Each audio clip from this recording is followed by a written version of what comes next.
All right. Well, hello everyone out there in the wonderful world of chat. This is John with Rook and Rasp, and we are here today for our show Seriously Let's Play. Today, if you cannot tell by the background behind me, we are doing something a little bit different. Uh, and I like to say that choices were made, and regrets were had, tears were shed, and well, we're going to have ourselves a good time regardless, right? Right. So, Plan. let's go ahead and introduce my players today before I get into anything else. Be sure, guys, say who you are. If you got a channel somebody should be following you at, or any kind of handle on social media. But let's go. I'm going to start off with our veterans in the group and our longest running veteran. So, Matt, if you'd like to introduce yourself. Hi, I'm Matt. You can find me on most social media at Quiet, which that's with an extra T at the end. I run some stuff here on this channel. On Mondays, we're doing some Star Trek, so you should come out for Star Trek. And then I play on Sundays in Illuminated Page, which is our Call of Cthulhu game, and that's a lot of fun too. So you should come out for that too. In fact, you should just hit that follow and subscribe button right away to save us some time. It would be nice. And if you have a Amazon Prime account out there, don't forget that you can use it to subscribe, and it counts. Uh, by the way, before I go another step, but sorry guys. So this month, up until I believe we have a little bit over a week left, but all of our Twitch subscriptions, all of our coffees, we are going to be taking that and donating that to the Red Cross for Ukraine, with what all is going on. So everything that comes to us through that will be going out.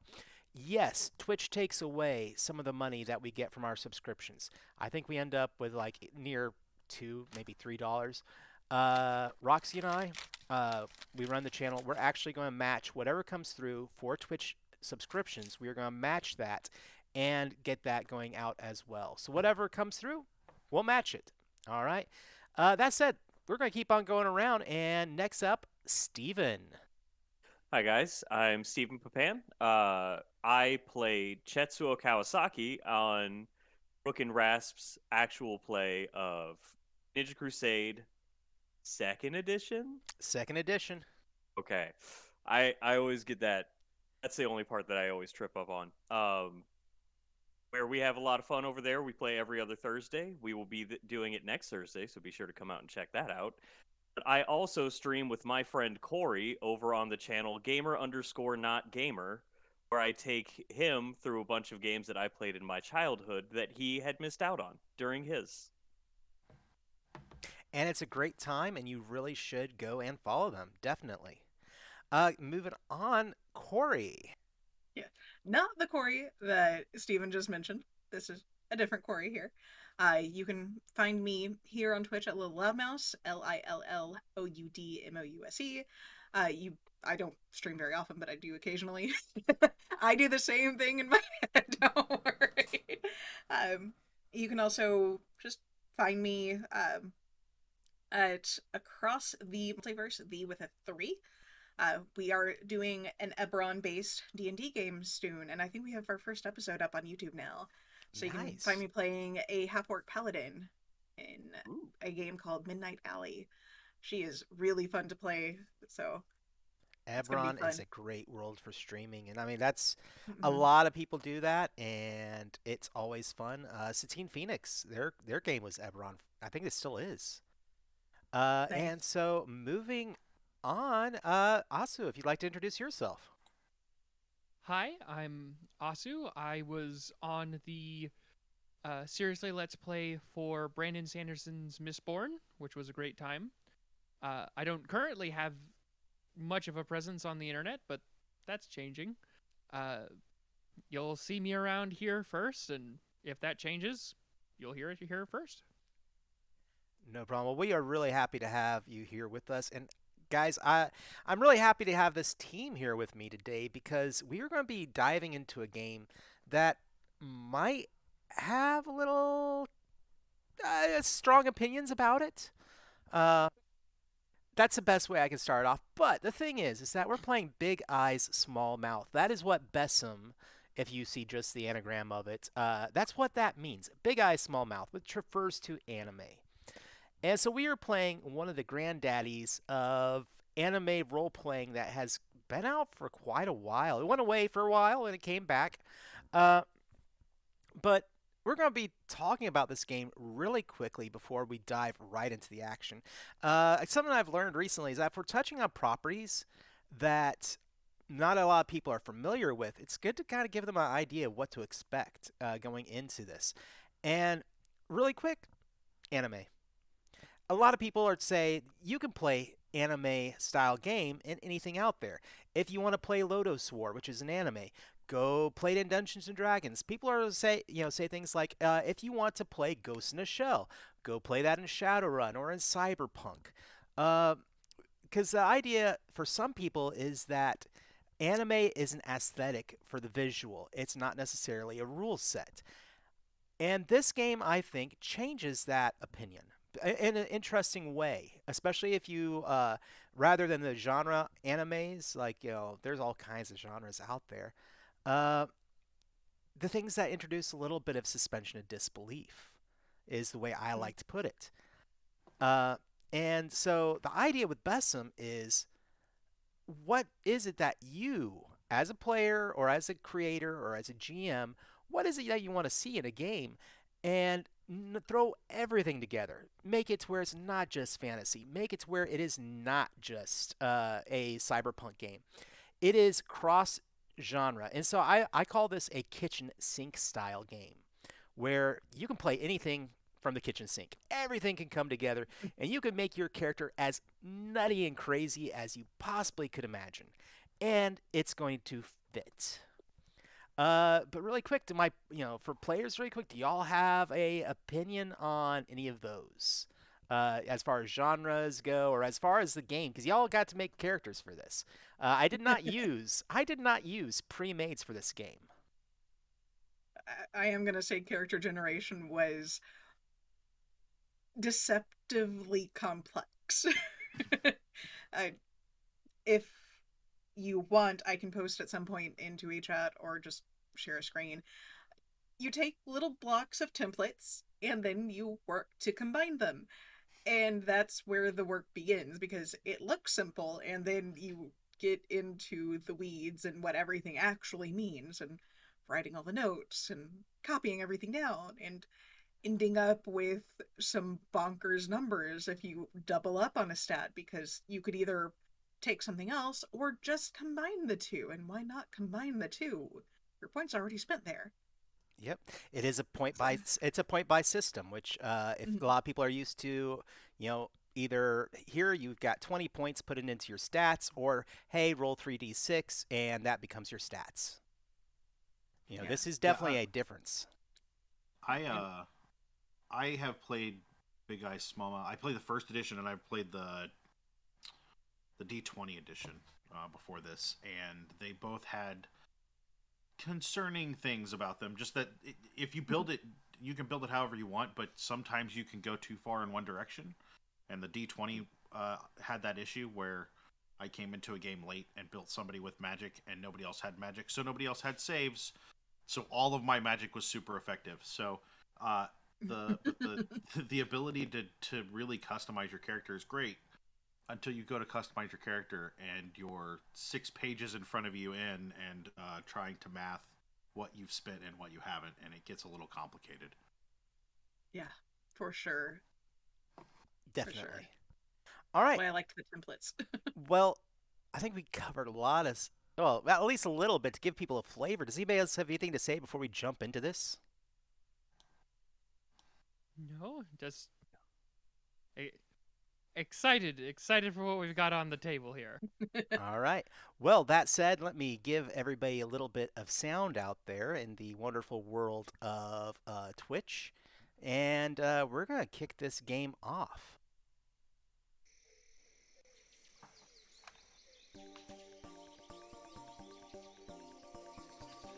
Gotta have the anime theme.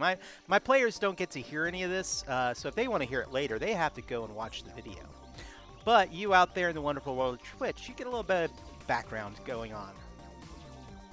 So, Yeah, anime is a huge and varied medium of genres, oftentimes mashed together. So today our players have requested that today's theme it takes place in Isekai fantasy world, with light, innocent harem themes and stories. So thank you. Uh, Expect there to be puns and hijinks, breaking the fourth wall, comical damage, possibly lewd moments. It has been some time since I have ran this, so please be understanding. I will also point out that I'm going to be bringing in one of the mechanics, one of the few things that I have contributed to gaming, and that is the Gonzo bucket. Inside of this bucket are little sheets of paper that if my players fail a roll, they can say, I would like to pull from the Gonzo bucket. I will pull a sheet of paper out of there, and whatever is on that paper immediately takes place, and they can have a reroll. But they don't get to choose. Whatever's on the paper happens. So it's a neat way to add a little bit of the kind of, in anime, there's that randomness, that kind of zaniness, creativity that demanding or expecting from players is a lot. But I find this to be a great way to introduce that a little bit and give them an opportunity to feel more like they're in a cartoon universe. So, it has been some time since our heroes came to this world through a magic portal where they met the goddess in training Bela. This is an isekai. With more than the appearance of a professional game designer than a goddess, in her very smart attire, Bela presented them with a choice. Go back home or travel to the very real world of Bavaria, captured in the popular video game series Shining Knight. Best yet, you were to become the allies and confidants of the popular main character of Shining Knight, Hayden. Of course you said yes, and with your transference to this world, each of you gained special powers. You've exhaustively traveled the land now, walking from place to place for months, fighting slimes, antwerps, and firebolgs. Still, in all that time, you've never, ever seen the character of Hayden outside of their mystical full-plate armor, or heard their voice without its metallic distortion. Still, they do cut a dashing figure. Now, a chance that you had to take announced itself when traveling along the road. A small sign that announced Drosselun, a well-known beach resort in the game. It took a little convincing, but Hayden agreed, and now you're on the road to the beachside tourist trap. And I think this is a great time to introduce our characters to everyone. Alright.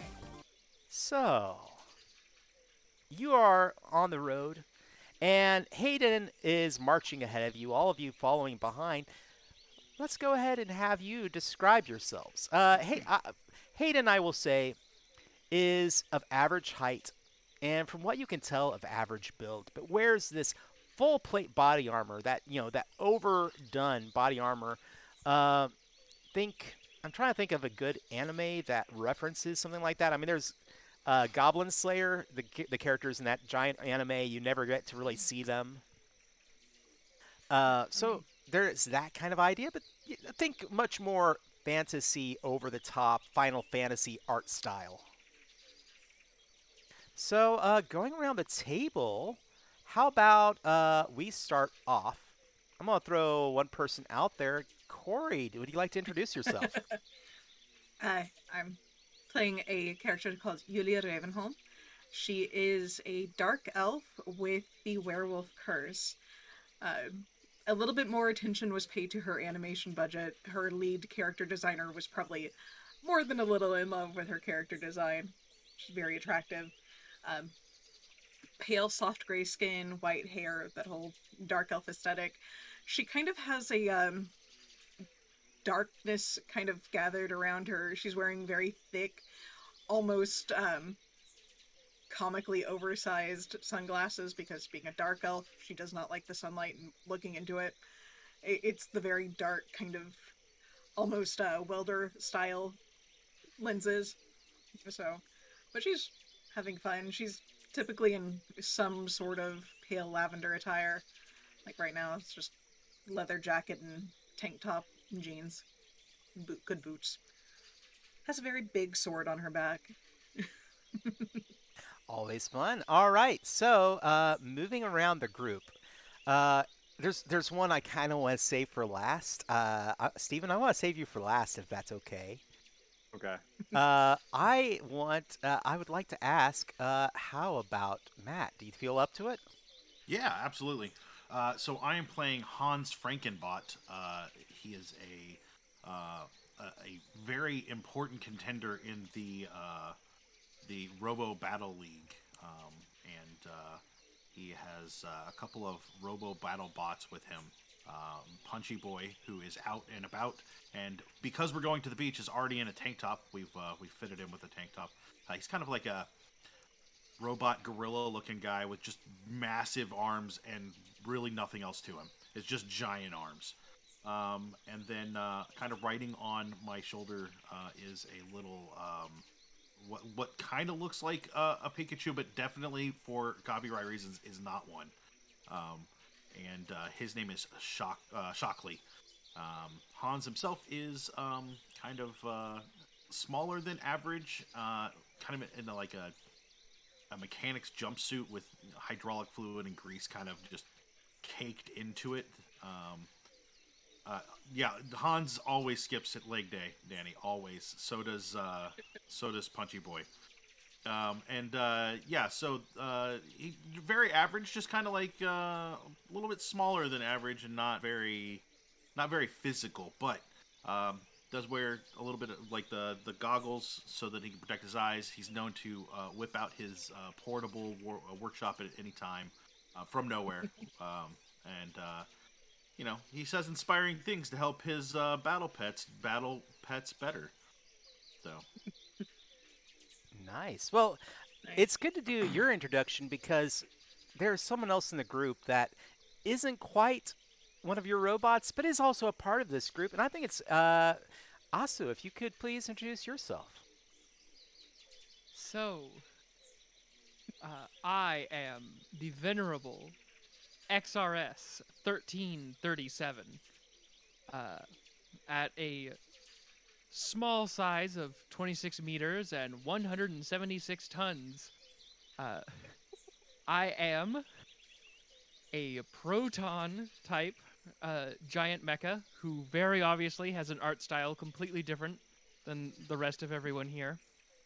Uh, uh, my long and thin spider like legs uh, like to make big holes in the ground as I walk through.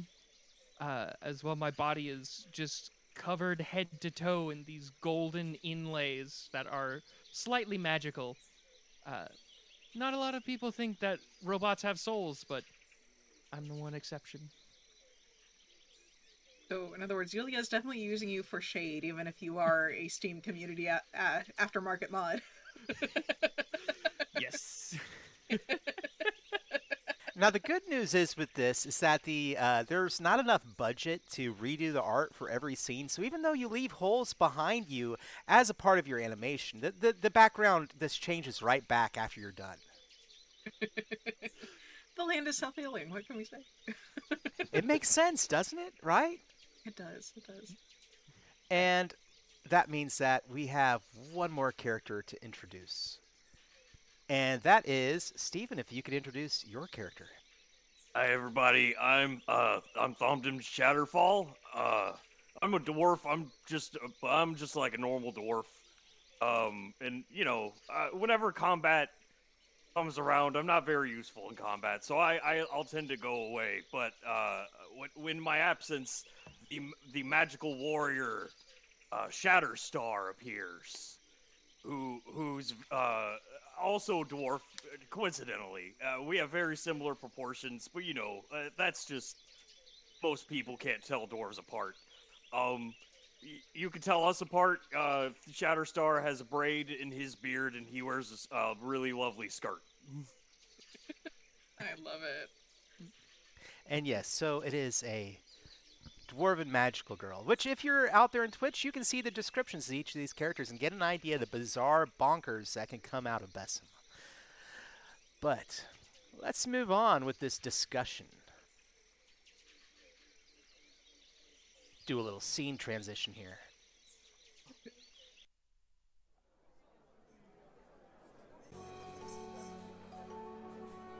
And so, you find yourselves arriving in town with decadent smells, celebratory banners, and music and festivities. A large wooden placard announces the Strausland Sausage Fest. Come, take a turn for the worst.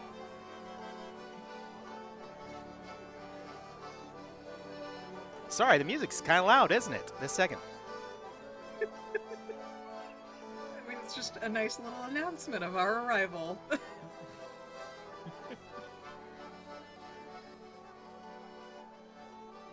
There we go. That's better, I think. Sorry about that out there in Twitch. That music got a little loud for a moment. It just means we know how to make an entrance. Yeah. Now, a voice carries over the from a singular loudspeaker announcing an eating competition, and Hayden bounds away into the crowd. Not quite what you had in mind. Still, it's nice to see them happy. Duty calls, and you follow. However, when you arrive at the stage, you are surprised to see Hans, Hayden's rival, staring them down, along with their own cadre of followers.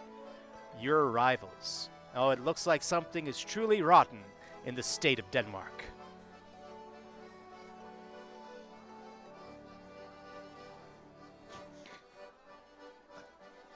You're gonna break us before we even hit the break point.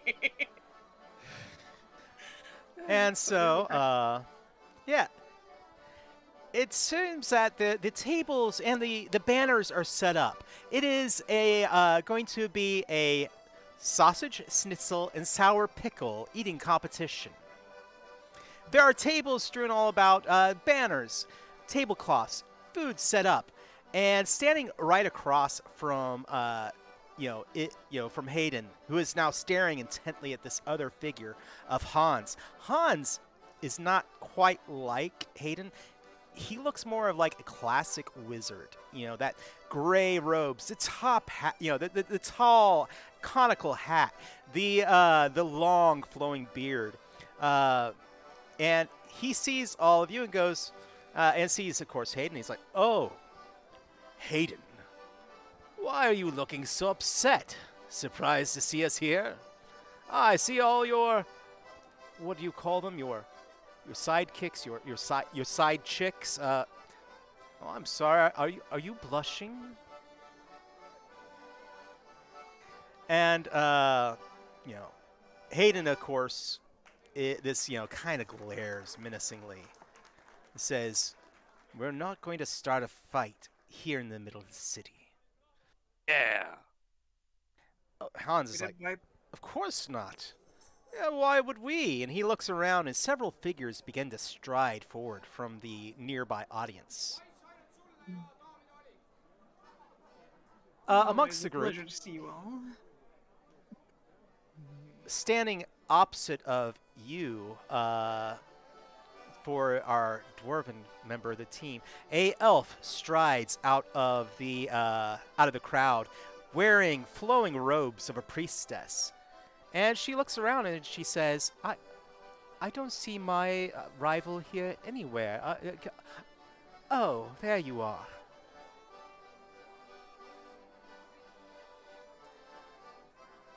No, you're just saying that to get at me because you know I'm insecure about my height, but I don't have to take this from you, Baka. Next, from another area in the crowd, strides a young woman in overalls with a hat, a monocle positioned on it, and she has a little floating robot nearby, floating in the air, and she looks over and sees our monster mech collector. It's like, oh, it's always fun to see second place show up. Yeah, I'm glad you could come. And you know her as Hilda Dion. Finally, I'm going to say that you hear it first for our dark elf werewolf character in the group. You hear this sound of scales on the cobblestone paths, and a figure. You see their shadow kind of coming up behind you, uh, and they try to put an arm on your shoulder. So kind of around your shoulder. Uh, how about we go ahead and do a little contested roll on that with your body stat? So my body is. Yep. Everyone out there watching, the way this game works is that all rolls are essentially done with 2d6. This is I'm finding that 2d6 games are a lot more common than I thought. BattleTech, MechWarrior being the most recent ones that we've used. But BESM is also a 2d6. We're going to use this is a 3-stat system, body, mind, and soul, and then skill groups below that can help in these situations. But for the moment, he's trying to put an arm around you. What did you roll? I can tell you that right now I rolled a 17. So I have got a 10 total on the die plus 4 body. And if I can see what attributes I have. I do have lightning reflexes, even though that's technically a combat technique. I will let it go. Yeah. So that would. Yeah, that would still only put me at a 16 if I'm reading things correctly, so. Yeah. All right. You feel his touch of his cold-blooded skin touch you briefly, and you can react however you want, but as you turn around, you see, of course, your rival, who is this 7-foot-tall snake man with a cobra's hood around his head. Oh, and always nice to see you, too. How would you react? Are mine. I'd probably dance out of the way with just a smile. It's a little too toothy. And of course, maybe a little growl. You don't hear their footsteps for our elite mech in the group, but you do hear his voice. Always fine to see the inferior unit. And you look over, and standing across from you is another giant mech. Standing an inch taller than you, with missile pods on his back, a Gatling gun for one arm, and a claw for the other. Your synthetic oil is leaking. Perhaps you should tighten your gaskets. He might actually believe that, so let's go ahead and do a spirit roll. Ooh. Right. And this is a contested, to be sure? Absolutely. So he is going to have, for his, total value of 15. Okay.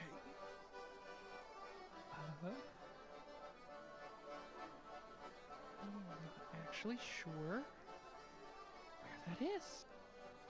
So it'll be in the top left of your character sheet, your mind, body, and soul.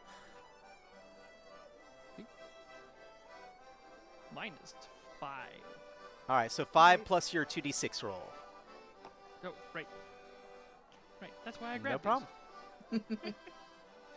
By the way, all my players, I want to make sure everyone understands this out there, have never played BESM. And I have not ran BESM. Well, we haven't played 4th edition BESM. Let me correct that. I have not ran 4th edition BESM. I have not ran BESM in probably coming up on close to 20 years when it was coming out. So this is my first time. And I like to, seriously, Let's Play is an opportunity for us to say, also, how easy is it for you to learn a new system and play it? I mean, if you're interested in playing this game, how easy would it be for a first-time GM to pick it up and do it? So, but Asu, so what do we got? 12. Your ability to deceive has been seen. And he does. You think he's looking at you. He's got a singular viewpoint on his head, and it does not move. It's always he's always looking straight ahead to be able to see anything. So you're pretty sure he's looking at you.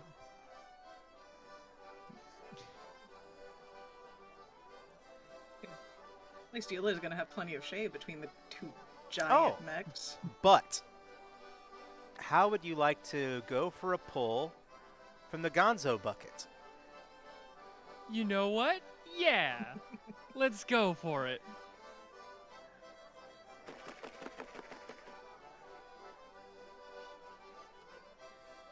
Remember, whatever's on the sheet happens, and but you get a reroll.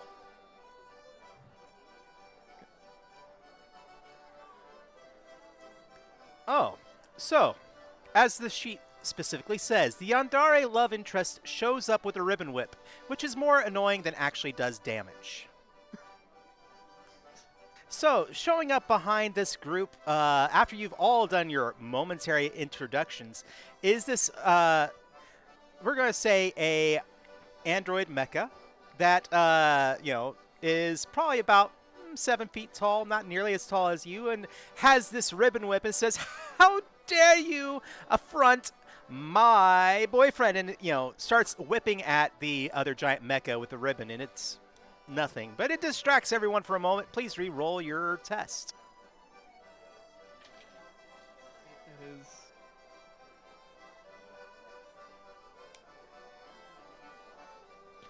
12.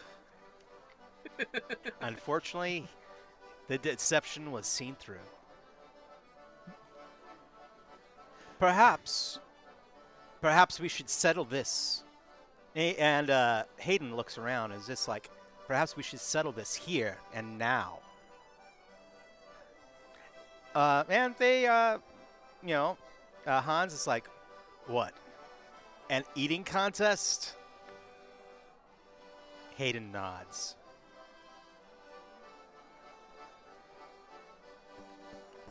It is the only fair and just way to determine a victor. Other ways. All right. So, dramatic music eating contest. Yes, but what do you have? I don't know if I'm prepared for this. Hold on, guys. I gotta go do a thing. I'll run behind a rock real fast, and then there will be like a blinding light that comes from behind the rock. From my viewpoint, my clothes seem to disintegrate off, and my entire body is glowing a radiant light, and then it cuts to my feet, and then cool boots form. It cuts to my waist, and I get a good skirt. It cuts to my arms, and I get nice gloves, a cool sailor top, a tiara. It braids my beard up, and it's all like glittery. And I'll step back from behind the rock and go. Thomden had to go do something. I'm Shatterstar. I'm gonna take over for him though. It is fortuitous that you were able to make it on such short notice. Our friend seems to always be gone when we need him. Hayden turns to you. He's pretty unreliable, I guess. Hayden turns to you and says, "Shatterstar, thank you for being here." Anything for you, Hayden. You're great. And he looks back at Hans and says, "What's the matter, Hans? We can take you. Don't be such a sauerkraut." They're going to keep coming, folks. Get used to it. So, it's an eating contest. Each one of you is an anime character, and you have powers. How do you think you're going to take on this feat? I am going to use my Inspire to command Punchy Boy to gobble up some food. And it probably sounds much like, "Punchy Boy, time to eat! Go!"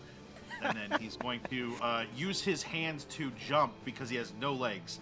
He has legs, but he has no real legs. So he pushes himself up in a jump-like motion onto the table and just starts using his giant hands to shovel food in his mouth.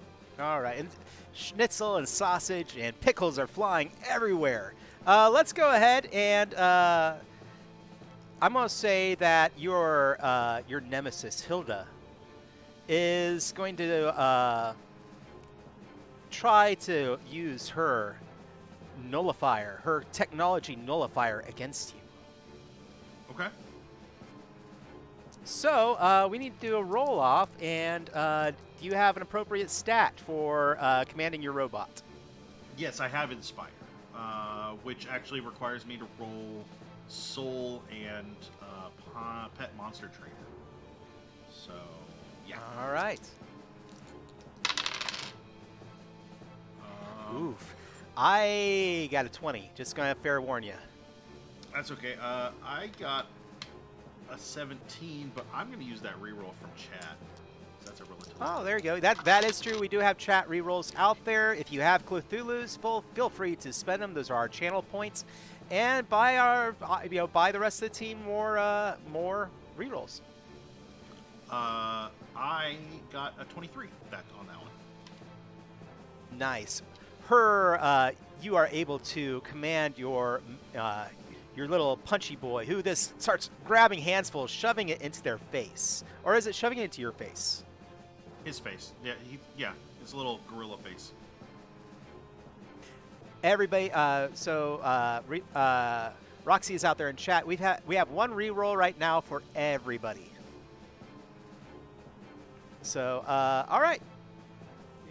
You're off to a great start as Punchy Boy is just devouring it. Who would like to go next in this group? I guess I can. All We've right. already had one transformation sequence. We might as well just add to the budget here. Yulia just kind of grins, and that toothy grin extends as clothes go flying in shreds, because now there's suddenly a very large white wolf, large still within the medium template, standing in her place, because she is a werewolf. And she just goes to town on a big old plate of sausages.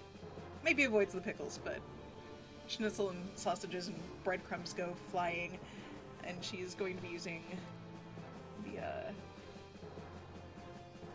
she have anything? She's got fangs for a weapon.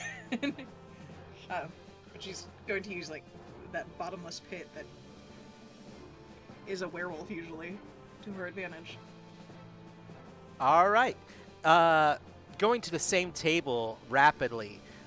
Your nemesis, which I don't know if I gave you his name, is Anaconda, slithers over and starts shoveling. He actually distends his jaw, and his body curls around some of the schnitzel, and he just kind of rams down and starts gobbling it all up. So he's going to be taking you on in a body test as well. Is he only eating the ones with buns? Because I believe the anaconda don't want none. Thanks for Unless it stealing has my bun. pun. Come on. Oh! Amazing.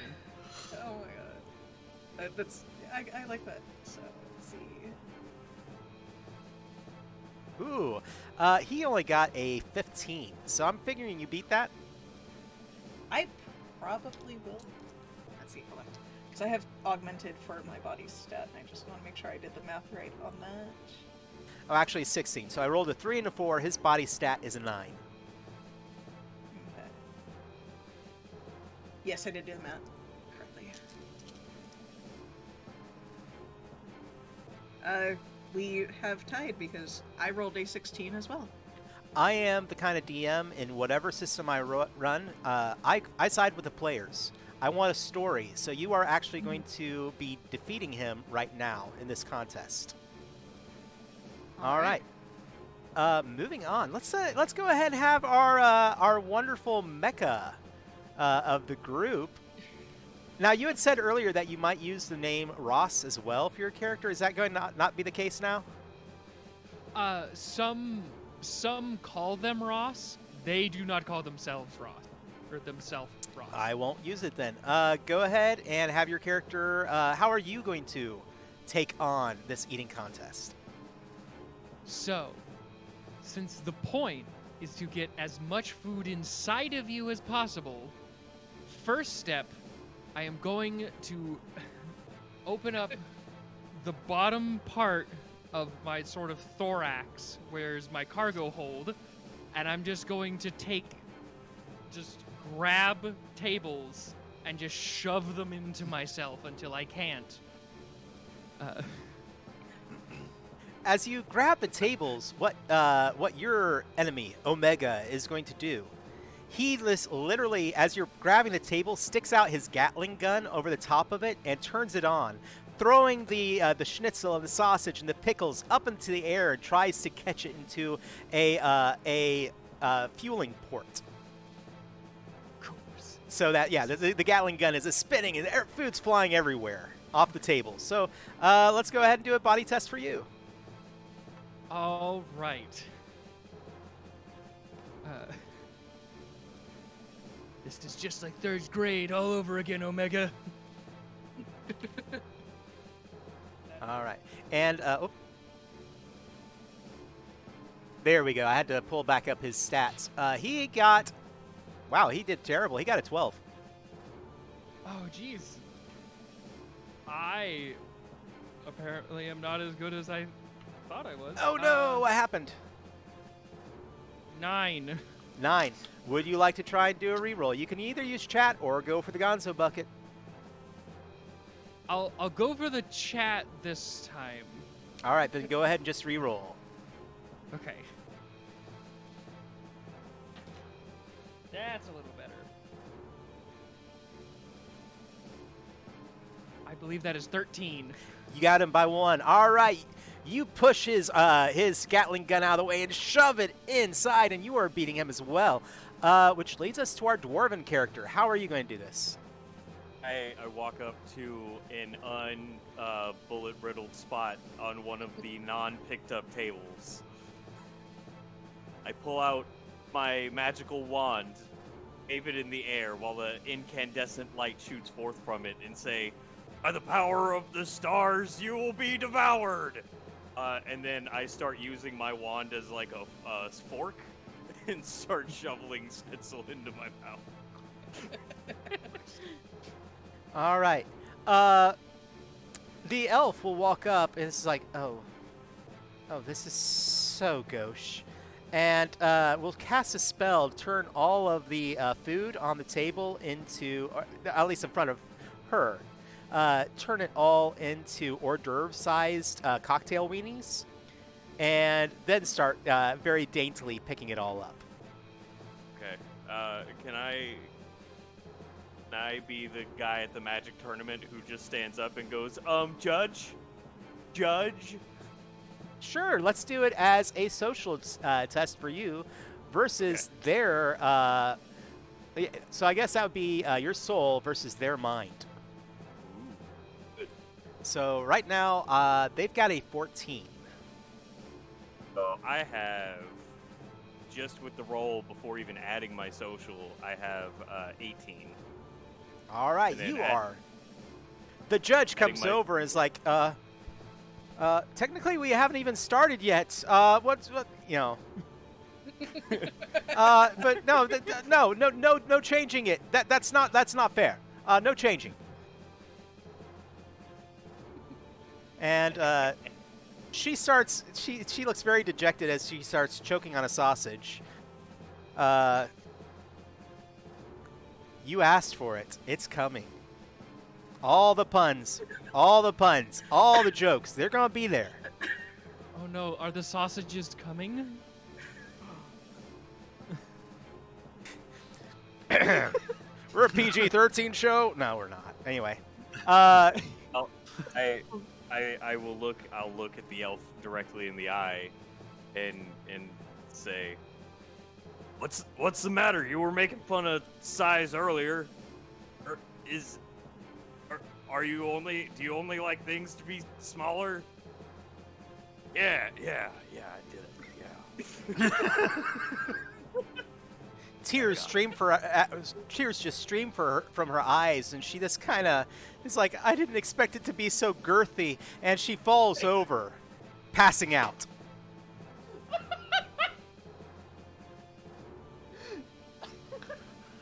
Oh. Shatterstar will continue eating while singing a small song about how he's the best. Oh yeah, I'm the best, greatest of all time. Uh, Now, Hayden, the wizard that he is up against begins casting a spell, and it turns into this cyclone in front of them, pulling all the hot dogs and schnitzel, and he is just opening his mouth wide, and it's flying into his mouth for Hans. But Hayden literally just is like, not happening, slams their sword broadside down onto the table, smashing everything, picks up the table, and it all just slides into their mouth, which is more of their helmet, which you've never seen their face. Their helmet opens up a little bit, and food just starts pouring into it. So we're going to do a body versus spirit roll on that for the wizard. All right. Hayden got a 15. The wizard rolled 3 on top of their stat for their body, which is only going to be make it at a 12. Or sorry, for their spirit, and they are defeated in this moment as well.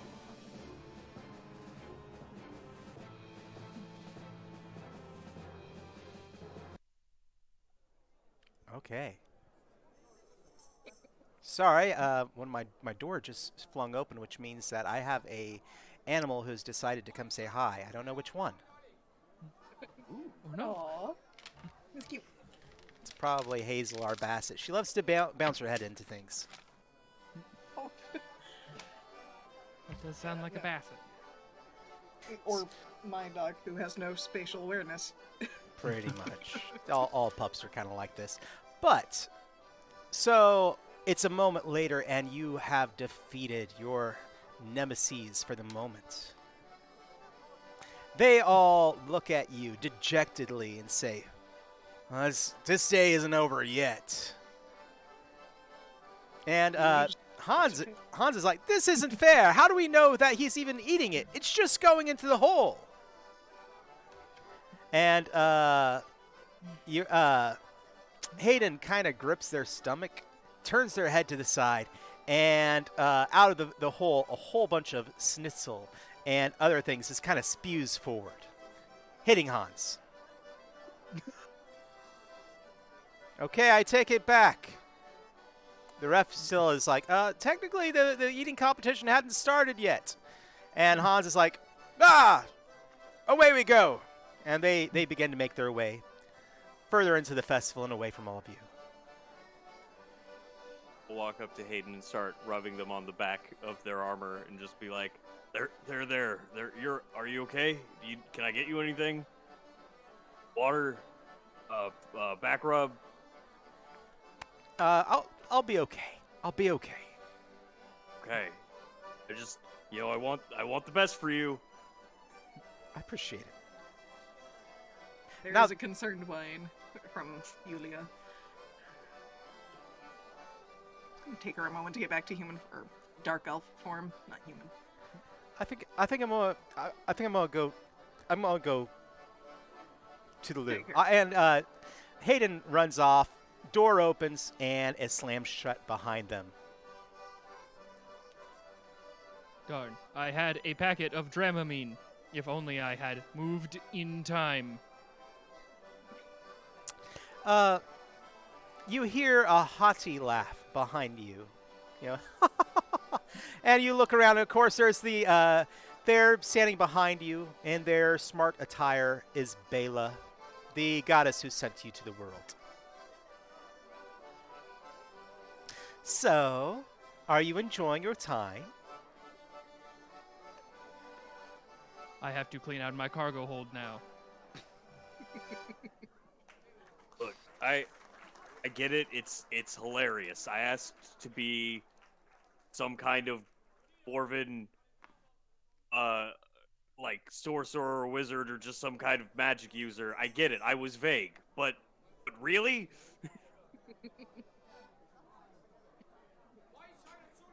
I think I mean, you look it's- wonderful. And she I mean- just giggles. I mean, yeah, the skirt it breathes and the fabric's really nice, and the tiara does make me feel like a pretty princess. But You look I like a have to pretty keep princess. I have to keep my identity secret. You very much explicitly said that was part of the rules. It's really hard. Well, there is the other way, and that is, of course, if Hayden becomes an official love interest for you. Yeah, I know. By the way, guys, am I laying it on a little thick? Sometimes I feel like I am. I don't want to come off as trying too hard. But I do want to be like supportive and there for them. I believe we all love Hayden in our own ways. True. And I think we should perhaps chat for a bit. And she snaps her fingers, and all of a sudden you find yourself in a beer garden.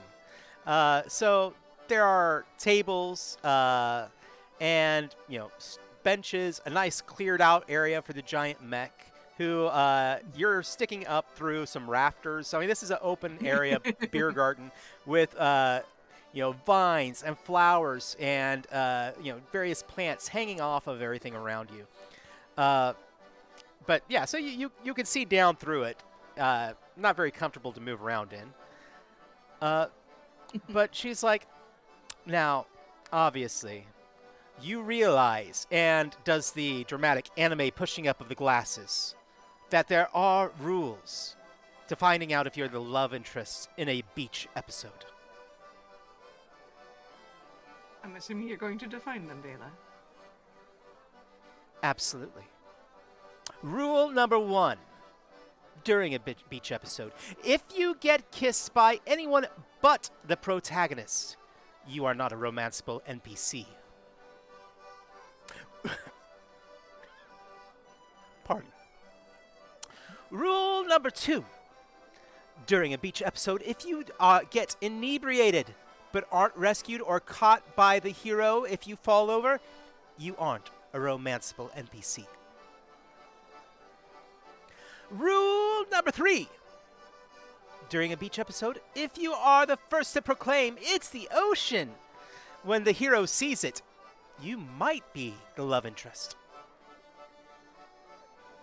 Rule number 4. During the beach episode, if the hero has to carry you over their shoulder for any reason, you may be the love interest. And under no circumstances, if you want to be the romanceable NPC, should you be the first in the water, ever. And you notice that as she does this, she somehow has changed clothes magically into, I believe it was, I can't remember the character's name, but in Scream, Jamie, whatever his name was. When he's giving his reasons to survive, how do you survive a horror movie? Yeah. I know who you're talking about. Can't remember their name. Chad, if you remember, feel free to drop it in. Oh yeah, I can do that too. That's not very impressive. Randy, Jamie Kennedy, thank you, chat. And the light envelops me again, and I change into my swimming attire, my beach attire, which is that really cool old-timey one-piece bathing suit that men used to wear, and a and like the round tube floaty with a duck head on it. That's adorable. That is adorable. Quick question. Yes. With my extreme height, can I see the ocean from where I'm standing? Yes. I would out loud say, the ocean.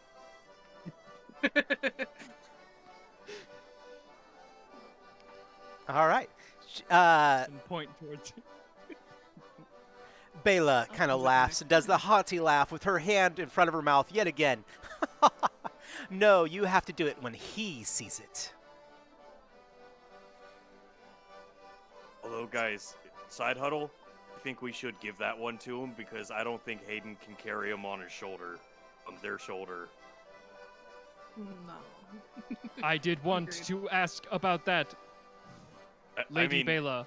Hayden's pretty great and is capable of many things. So maybe, don't rule it out. Oh, it could happen. After all, what do you truly know about Hayden? This is Uh, true. Everything about them is wonderful and magnificent. What Just more do along I for the ride need to to see know? where this goes. Their thighs could interesting. crush heaven itself. Dear God. Nice. Okay. Well, with that note.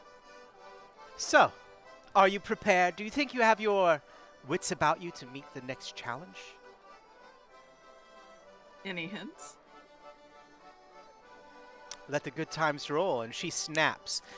And, in that moment, there's like, in the back of your head, it's like, wow, she's kind of like Hugh, isn't she? That's annoying as hell. You find yourself back in the plaza and away from this beer garden where she was, and she is gone. But out of that bathroom, you see that Hayden strives forth. All right, well, let's see what else is going on around here. Hey, And Hayden, I was thinking maybe it would be cool if we could go to the beach. Yes, the ocean would be very nice right now. That's why I'm wearing this. That's the reason. Well, why not? That sounds great. Which way is it? That way. All right. Great. I will offer my hand to pick Hayden up so I can carry them to the ocean. Hayden walks forward and actually starts to try to get into your hand. And right before Hayden climbs on, from the loudspeaker, it announces, "The Shoe-Plottler dance-off is about to start. The Shoe-Plottler dance-off is about to start." And Hayden's like, "Ooh!" And this turns and starts going towards where the dance competition is going to be.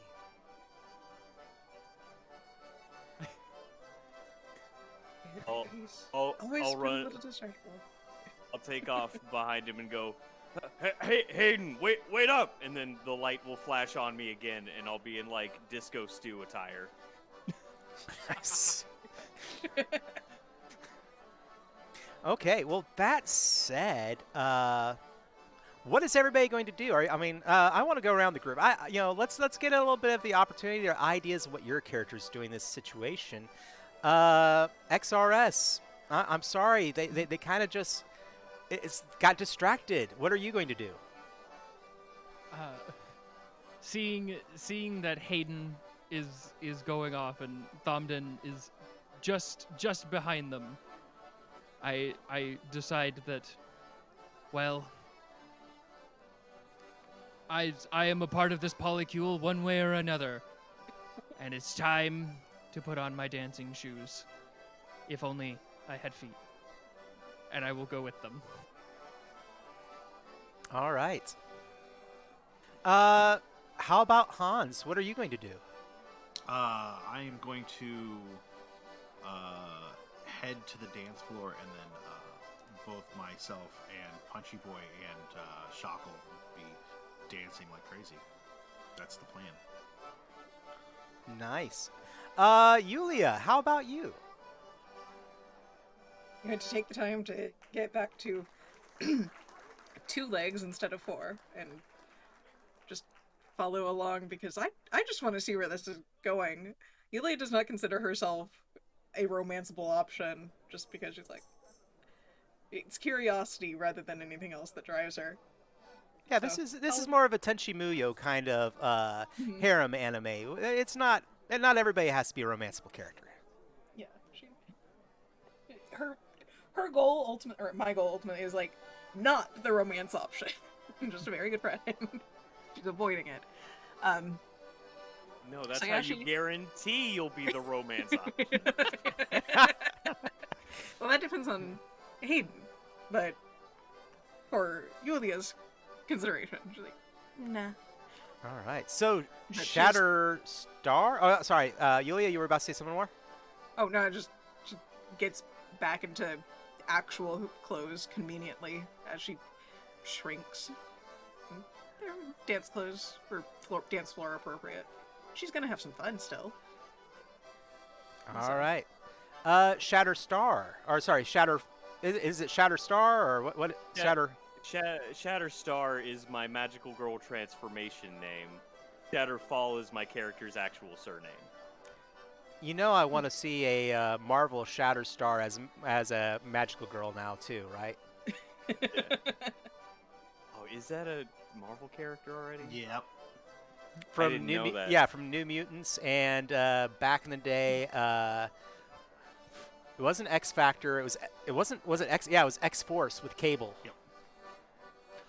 He is the child from the future of oh goodness, Shatterstar, or wait a second. No, wait a second. Oh. Longshot, Yeah, it's Longshot. Longshot, and Who- Dazzler's kid. And Oh, Longshot that is guy. And Longshot is Shatterstar's child. Don't ask. It gets weird. Okay. Marvel, Is he- stop it. It's They pull a Fry with it, huh? Or Fry is He's his a- own grandpa. he's one of the mutants, so I don't feel bad not knowing who he was because there's too dang many of them. In the Deadpool 2 movie, he's the guy that was. I think he ended up in the telephone wires. Yeah. That was part of Haven't seen- Deadpool's team. I haven't seen that one yet. Dang it, dude! Saw Get the out there first- and see that Saw one. the first one. That is such a movie for you. And yeah, I know. Anyway, I sorry, know. I'm digressing. I mean, digressions are part of A good anime. They do. yeah. Very good reference. So, of course, things aren't going to work quite the way we want them to. And across the dance floor, you see your rivals. Yes, even the elven cleric is back up and on her feet, ready to shake her bonbons. So, That's it. No words. I look her square in the eye. I strike a pose, and I begin to dance. I let the music move through my body, and the dance just happens. awesome. Well, I think it's important that we bring up the fact that this is a Schuhplattler dance. For those of you who don't know, but are aware of, I guess it's used in cinema a lot. The Schuhplattler is actually an ancient dance. It's been around for over 2,000 years. The idea is that originally young men would jump in the air, dance, twirl, make pelvic thrusts at their intended person that they were interested in. And it was all about attracting a mate. The man had to do the work on this dance, yes, indeed. And yeah, it's fairly old, but it is not the pelvic thrust that it is known for, although it should be. No, it is best known for the middle part of the dance where everybody slaps the crap out of each other.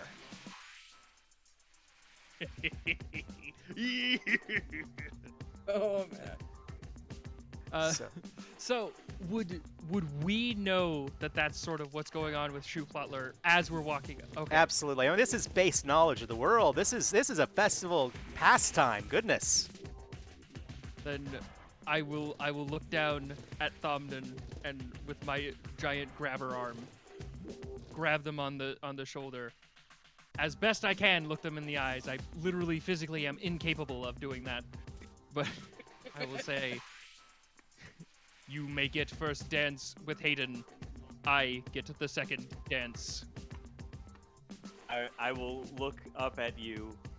A tears welling in my eyes, and I will hug your ankle and say, "Thank you, thank you so much." Love should grow in all gardens. That's surprisingly sweet.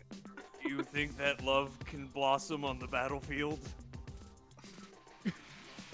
If Mecha God is willing, yes. I knew a mecha god, and then I'll just turn around, not elaborate on that. Turn around and start dancing with Aid. If I had eyebrows, I would cock it. All right.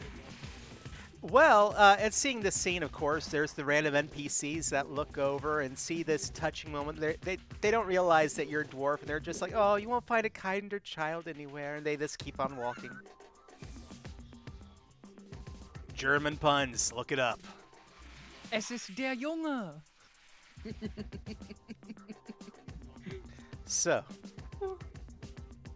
but let's go ahead and say that unfortunately your rivals square off against you. The first part of the dance will be, of course, the thrusting, and then followed by the slapping. So, let's go ahead and I think that Tomden for Shatterstar, you need to get that you need to get your groove on. How you kind of described how you're doing it, but let's go ahead and have you roll off versus your opponent, the elf, who is actually trying to roll somewhat seductively. So I'm kind of just letting the music take over my body in order to bust this dance out. All right. Well, let's have you go ahead and roll off. I will actually say, because it's a dance. Yeah. Is this going to be your soul or your body? I'm thinking I'm putting my soul into it. Let's go for it. Aw.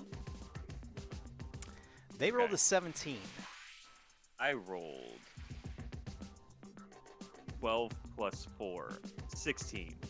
16. Can't do math right now. I looked at that for too long. Let's see. I'm gonna take my reroll. All right. So You know what? I'm gonna Gonzo bucket and then reroll. thank you. Thank you. All right. I did it.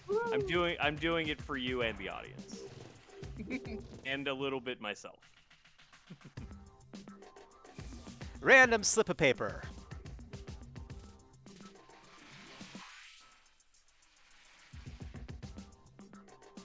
A maid, or it looks like a maid, who crashes into the dance floor before you're able to stride on it, stands up. You notice that she actually has horns and a dragon tail sticking out from beneath her skirt. And she says, "How dare you!" and flies off. And interrupts the entire scene. You get a reroll. Good that I took that because I rolled a 10, so it's 22. Nice. Nice. You thrust and you let that music guide you as you just jump around the dance floor. Maybe a few cartwheels and a few somersaults as well. And I'll just yell to the rest of the team, "Music is the weapon!" All right, who would like to go next against their rival? And, I will. you will? All right. Yeah.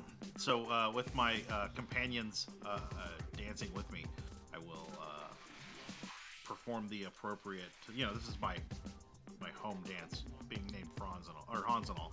So I'll dance with my soul against them, which is a 14. Ooh. And what were you rolling? Your soul? My soul, yeah. All right. They take you on, and they're going to end up rolling a 17. Do you want to try and Gonzo bucket that? Or do you have a Yeah. reroll left? I do not have a reroll. Let's go ahead and Gonzo bucket that.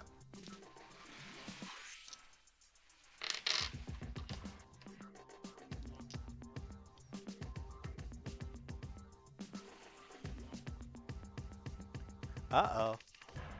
Oh, Someone no. trips and lands on you in an embarrassing but totally unintentional moment. We're going to say that Hilda, your opponent, is not a very good dancer, but she's doing okay. She actually trips and lands, her lips almost brushing yours.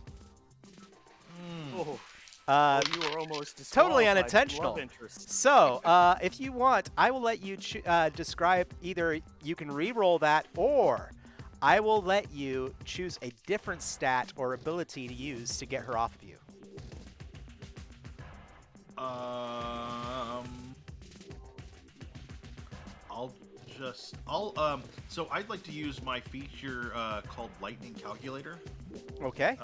To use my mind to like math my way out of it, like the physics of it, and dodge. Let's go for it. The incoming kiss.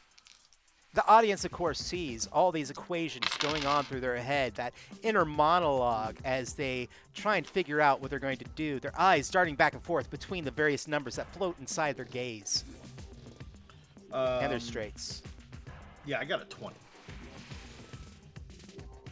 There we go.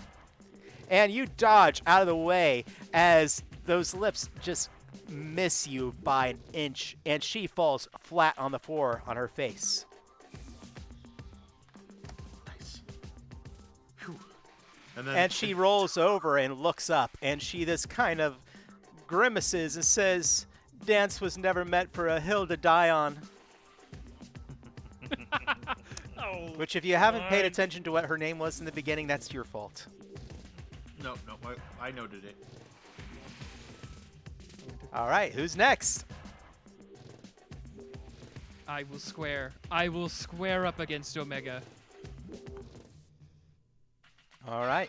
All right. Actually, we all have the good sense to go away from the dance floor with the rest of the humans. So, I will employ the special dance known as the jumping spider move.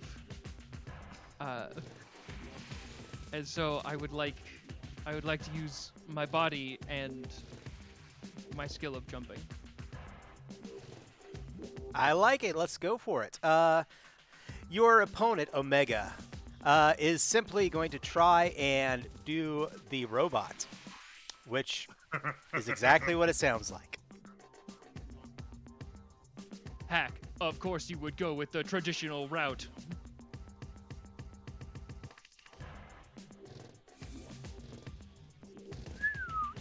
All right, so they rolled a 20. What did you roll?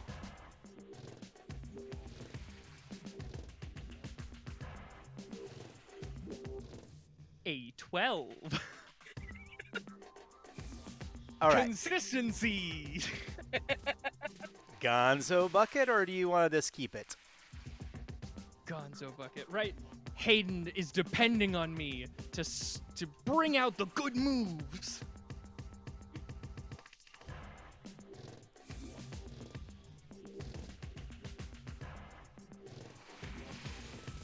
As you two, guys, I go with what's on here. As you two are about to square off, the narrator interrupts, and the scene pauses. As they describe the history of Lederhosen as robust and capable clothing made for workers and originally fully made of leather.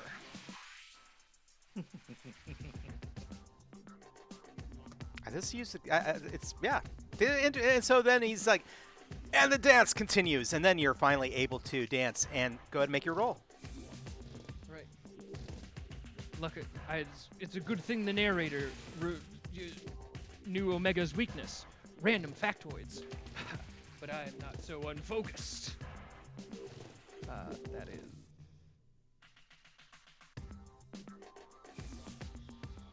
$15? Oh. Let me just make sure.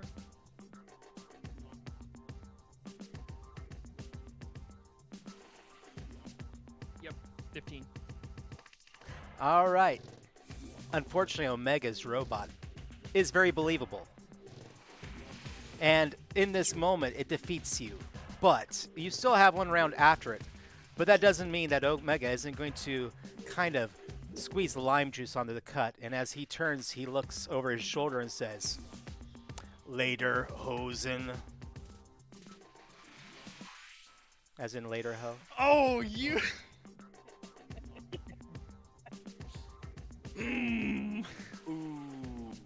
Sick burns. I got them all. Okay. And who have we not had go yet so far? I think it's Corey? Yeah, All right. Anaconda. Come on. Let's see what happens. I look forward to this. So yeah, I'm definitely just avoiding the spider steps from my giant friend over there.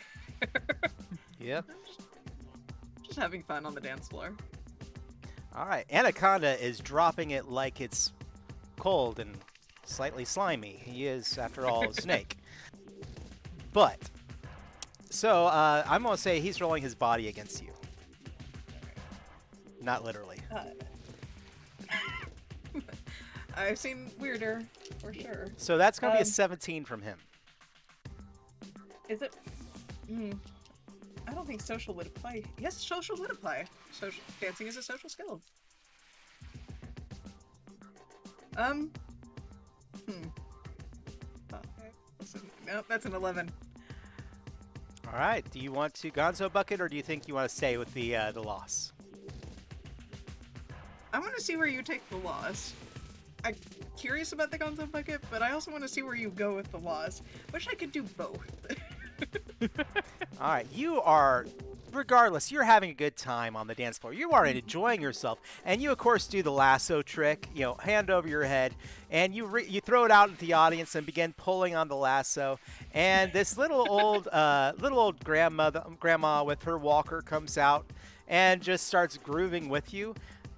It's kind of hard to take you serious in that moment, and Anaconda is just looking over at you and is just like, I guess you can go yiff yourself on this one.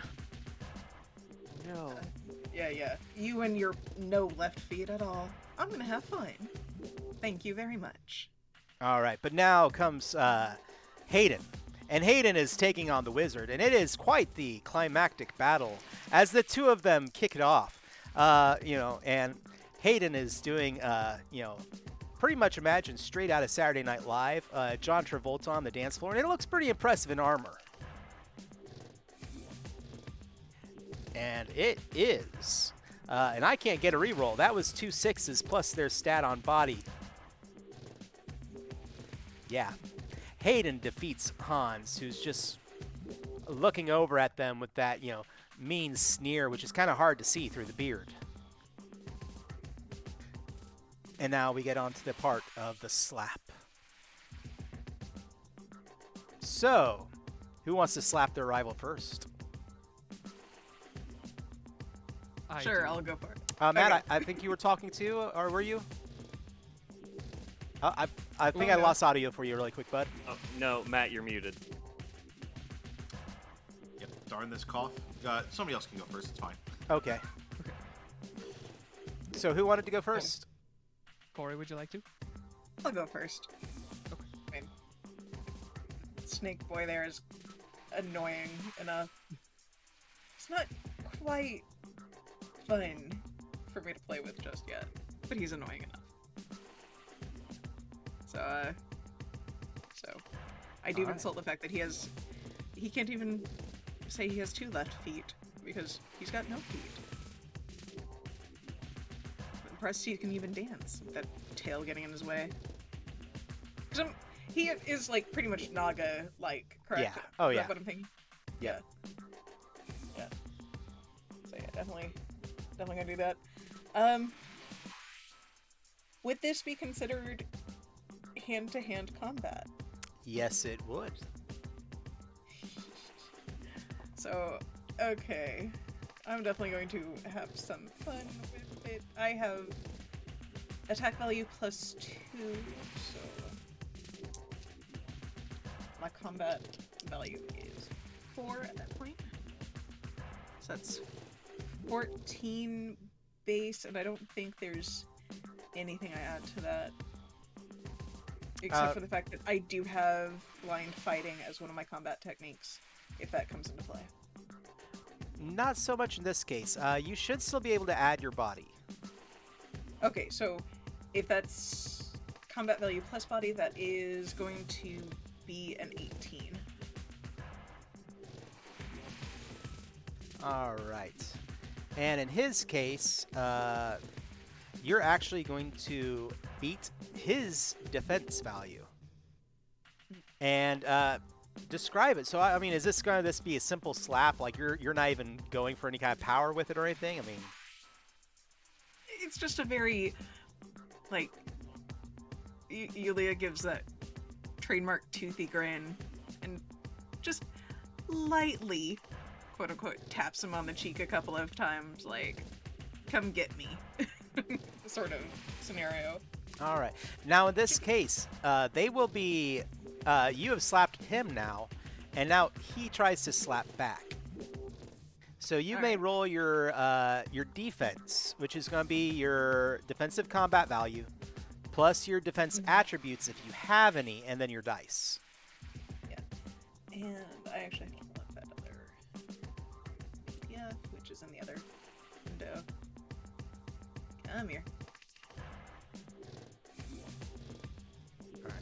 And he's actually pretty good at combat. He's rolling going to be at a 20. All right.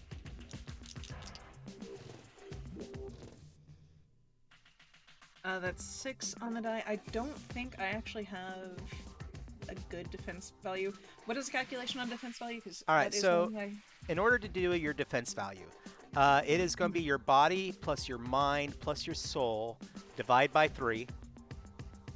Okay, so it'd be 2. So So that'll be your combat value, and then if you have any defense mastery, that adds on top of it. I do not have defense mastery in human form, but I do have. Technically, I have chainmail armor that's hidden in my clothes somewhere. Okay. That gives me an AR of 15. I don't know how that calculates. So. It'll take off final damage value. Okay. So yeah, because I just rolled an 8. All right, so they strike you. I'm not going to worry about damage on this. But yeah, you struck him, he strikes you back. The audience gasps. Who wants to go next? I'll take on Omega. All right, let's go for it. Okay. So, with my super strength, I believe I looked up, but I do not exactly remember Uh, how super. what level is your strength? 4. All right. So it's going to be considered a separate stat from your regular body. Do you have any attack beyond that? I have 4. So And your attack. my attack. Yeah, your attack value should be your standard body plus your 4. So that would make 9. There you go. So 9 plus your roll, and then your strength is actually going to add to your damage afterwards. It's pretty hefty. I don't get the Gonzo bucket yet again, and so he's going to have a 13 on his roll. Did you roll better than that? I even changed the dice. A 12. Okay. Do you want to Gonzo bucket that? I mean, that's really yeah. What is happening? These are my lucky dice. These are my favorite dice. They're luckily apparently- being consistent. Apparently, they want to say that 12 is your lucky number. Yes, they want Omega to win. They want Omega to have Hayden. No. That's what they want.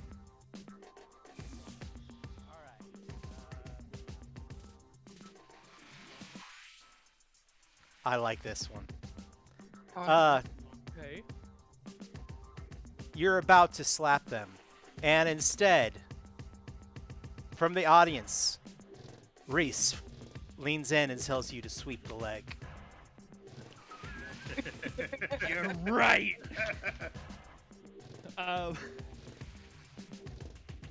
So roll, actually, yeah. I just noticed. Oh, sorry. Yeah, sorry. I don't mean to interrupt. What? No, you're fine. I have combat technique brutal lethal blow, and especially with sweeping the leg, would that add to this? I'm gonna say yes. Why not? Okay, because along with the sweeping of the leg, if that works, I'd be basically bringing an elbow also down onto him. Do it.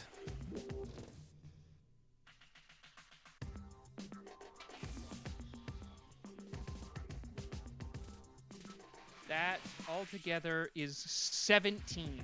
There you go. Okay. Nice. So you sweep the leg, and his spindly legs that he has that are up on tires just goes out from underneath him, and he slams down onto the ground, and you bring that elbow down onto him. The audience all jumps up in the air, or not jumps, but this shockwave throws everyone into the air about a foot off the ground. Dancing continues, of course. They're used to this. Two giant mechs just... Dance off with mechs. There's mech combat going, like, pasted in, apparently. That's fair. All right, who's up next? I will go next. All right. I'm going to use my power flux and the item to pull out my my compact workshop to quickly build a glove that will go on my hand that has like a rocket booster behind it to push it faster. Hell to yeah. myself, an impromptu weapon. And it says that it works up to the level. It's the level of 6, so it's a 6th level weapon. So that would add to the attack or the combat value, right? Yes. Cool. All right. So that's a 24. Nice. You are beating your opponent at a 10. Nice. So I imagine it's just like the rocket booster comes out and then like extends and the flame gets hotter and then extends and the flame gets hotter and then just cracks her in the face and there's like that slow motion like spin and spittle. All right. For the fun part of anime hijinks, she flies through the air, crashing into the local sauna/bathhouse. Walls, kind of crumpling under her form as she goes through it. There is, of course, a explosion, and figures wrapped in towels. After all, this is a PG-13 show. Fly through the air. Bits being covered up by the steam from the sauna. Sven goes through the air, of course, and he's like, "Oh, yoo-hoo!" and just lands off in the distance some way away. But Hilda looks up at you, kind of shocked, and then falls back into the debris. And in the end, we have Hans versus Hayden. What about me? Oh, I'm sorry. Who has not gone I on the have- slap? I'm so sorry. You haven't done your slap yet. Yes, get it in there. I must slap this elf. All right. What every So- dwarf wants to do in every fantasy game. I strike a cool dance pose, and I pull out my wand, and I look her directly in the eye, do a couple cool guy disco hip thrusts, and then bright light emits from the star atop my wand, and I swing it, and a giant mage hand manifests, and just whoop. Beating Okay. an elf with magic. Wow, I will take a picture of this because I just rolled double ones. Oh no. Oh no. I just rolled a 7, and I'm guessing my soul attribute, correct? For this one, yeah, let's go with that. All right, so that's gonna be 7 and 12. All right, so 19 over. At this point, they got a 10. And your mage hand slaps the elf, and you don't see the elf anymore, but their outfit falls to the ground. You're pretty sure. Obviously, you have reset them. So now Hayden and Hans are doing their dance off, and Hayden leans back and just goes in for the slap.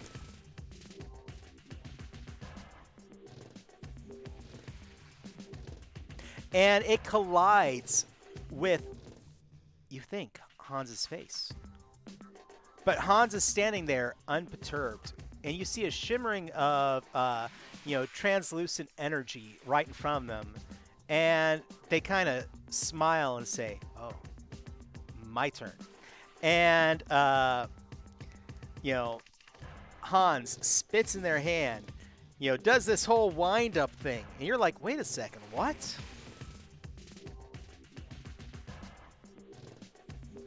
And you watch as Hayden flies through the air and goes off in the direction of the beach.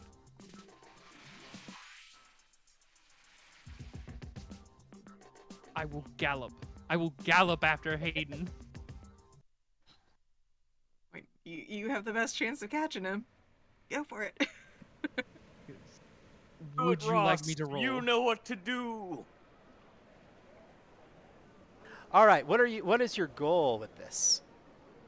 My goal is number 1 to catch Hayden before they hit the water. If that means that I must be the first in the water, so be it. All right. We're going to say you jump out to catch Hayden, who is going to land in the water, but definitely looks like this blow has hurt. Go ahead and roll. I'm going to say, I know that. What is your? I'm not even going to go there. Let's just go for a straight body roll. And I'm going to set a difficulty. So majority of skill tests in this game should be based on difficulty. Standard difficulty, I believe, is a 12. Let me double check. Okay. Yeah, average difficulty in the game is 12. Let's see. Would my ability to do these things be augmented by special movement fast or by jumping? Jumping would definitely work. Okay, I will go with jumping.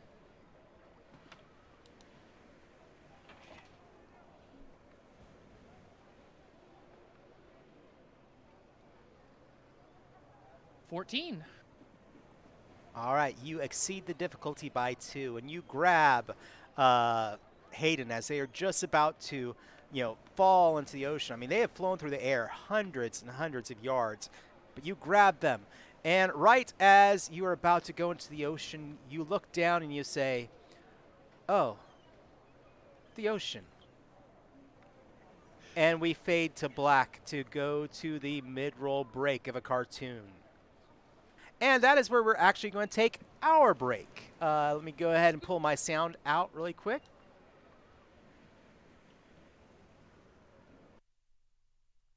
So we're going to go ahead and take a 10-minute break here. We will be back in 10. In the meantime, hey, go get a drink, go get some snacks. 10 minutes is enough time to go hydrate and dehydrate as you see fit, and we will see y'all back here in just a moment. See you soon.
And there we are.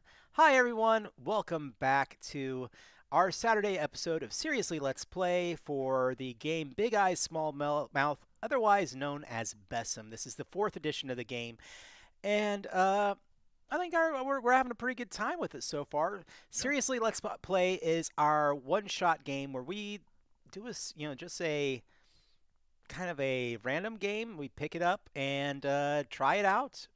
Yeah. I mean, other than that, that's the main thing. Yeah. All right. So, when last we left our intrepid group of heroes, we had been fighting at the dance competition.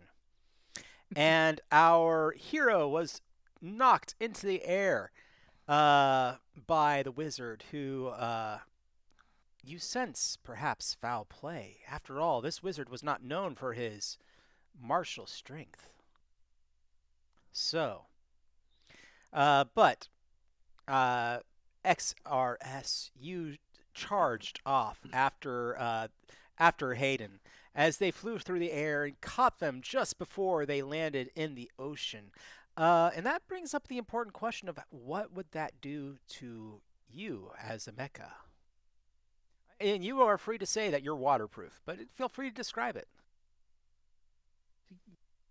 So, the first couple inches of leg is fine, but Hayden is thrown out far enough that it actually starts to touch the underside of my thorax. And as it does, it starts doing a pretty good amount of damage to me. And I find it difficult to keep my hydraulics under control, and my eyes start kind of flickering on and off because they're just giant red LEDs. And so I will... How badly that hurts me, I will leave up to you. All right. Well, I think this is perhaps an opportunity for the rest of our team to catch up and see if they can rescue you. So, who here amongst the group would like to make that call on what you're going to do? That looks like a job for a tech genius. Yes, I happen to be one. So I will... Hans is gonna have Punchy Boy throw Shackle out there, and then when Shackle lands on XRS, Shackle is going to use its lightning attack to power up XRS to kind of power through the issues. All right. Well, let's go ahead and make a roll on that. Mind and any sort of skills that would work as far as commanding your minions forth. Sure. Right. That's a really good roll. That is a 26. I think we succeeded. I want to look at the chart and see how well you succeeded. That was not a small success. That was a... You exceeded the improbable level of test. So this is your moment to shine. Would you, you gave that description. Is there anything else that would happen? I think there's let me know what you think, Asu. But there's almost like a synergy for a moment between Shackle and XRS, kind of like they're high-fiving, but electrically, and then that just kind of realigns the two of them into. Shackle kind of grows its feet grow kind of long and spindly, almost like XRS. Yes, I love that, combined with sort of like a Vulcan mind meld. Yeah, where Shackle gets some of my memories. And now you can only say Shackle. It's not necessarily a lot to choose to. All right. And XRS, you are energized, overpowered, and you know you can get back to shore, is there a certain way you would do that? Jerkily, throwing all of my cybernetic mental energy into it, while also, like, so the thing is XRS's hand is more of like a stump with like 3 tubes that come out of it, so kind of like that. So Hayden would probably be able to, I imagine, be able to fit sort of like a cage right in there. So the whole time just getting That- through the water. That this is hard, but it's not that hard, kind of pulling your legs up and out of the sand as you make your way back to the beach. As I do, I will gently set Hayden down, sort of like that, and as I position myself to look over at Hans, I would say, Shackle, thank you. Shackle, shackle, shackle. You and me both.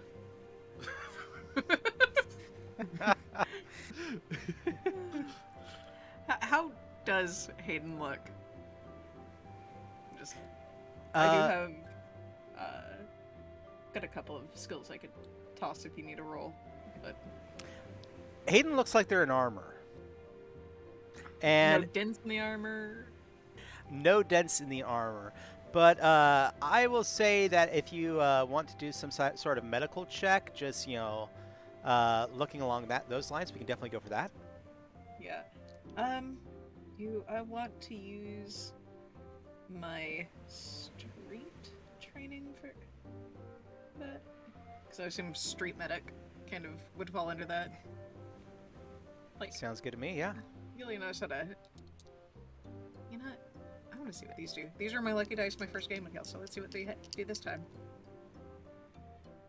9 plus 5 is 14 plus. I only have 1 in a mind stat, so that would be a 15. All right. You think that they will be okay? Likely are wounded. And probably needs to rest at the local inn for a bit, but should make a full recovery. And as you reach over and you're like checking, Hayden sits up quickly. It's like, what? Spring back. What just happened? Your friend Hans decided to show off a new skill, apparently. And Hayden's just like, grabbing their side where their ribs are. Hey. Take it easy. You went flying. It's an impressive distance that we just went. I can't believe. Is he there did anything that. on that armor section that he's holding? Pretty much, maybe a little bit of chainmail. So it's probably one of the thinner parts of their outfit. Yeah, I'm gonna check it over, like just not paying attention to proximity. Can Can I hand smell her some? blood? I'm 'Cause going I to do have that sixth say sense. no. No blood. Okay. But Asu, you were saying something as well? I wanted to hand Yulia something to help her with the check. Oh, Keep in mind that I will take it, but I also have like a large amount of bag of tricks from my gear rating. So, but I will definitely take the assistance. I will hand you my multi-gadget, Nice. which happens to... Be human-sized, hopefully, because Yulia's only like 5'5". You are 26 Yes. meters. She's only 1.5 meters. Yes, I imagine it's one of those, it's human-sized and normally it's just integrated into my body. Okay. Uh, Like a little key somewhere in a empty pilot suit section. yes. I imagine it's one of those nondescript sort of Star Trekian it makes a lot of noise and it has a lot of lights and it tells you if things are good or not. How? We don't know. Yeah. Well, I do say I don't smell blood, so you're not bleeding. Though, given the fact that I don't even know if there's anything in your armor, Hayden, that doesn't say much. Just we need to get you to an inn so you can rest at least. Yes, I'm yes, gonna that'd be check great. him over with the tool. I don't have a thing for that. I mean, I guess I could use it in conjunction. What is your What- goal with the multi-tool overall? What are you going to do? Make sure that he's not hurt, whether or not he's actually got a corporeal form in the armor, which is like my general assumption is that he's just like airheaded and air-bodied, kind of Al Elric from Yeah, okay, that yeah, from vision. Full Metal Alchemist, yeah. Yeah, I just want to make sure that he himself is okay. with that All tool. right. I'm going to say that this is actually going to be harder than you thought. Okay. I'm sitting it at difficult, so it's going to be a 15. So it's a 6 on the die. Hmm.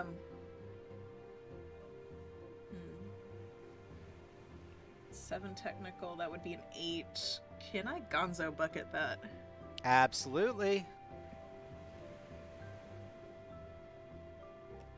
Much For love those to of the you Gonzo out there, Bucket. the Gonzo Bucket is my creation for anime-based RPGs. The group here gets to draw from the Gonzo Bucket if they so wish. If they fail a test, and whatever happens, whatever the piece of paper inside the Gonzo Bucket says happens. But they get a free reroll. But they have to live with whatever's on this paper.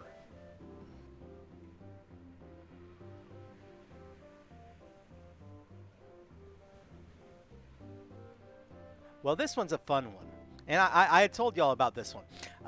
You you fail the test, but you immediately jump up and shout out, "Ha!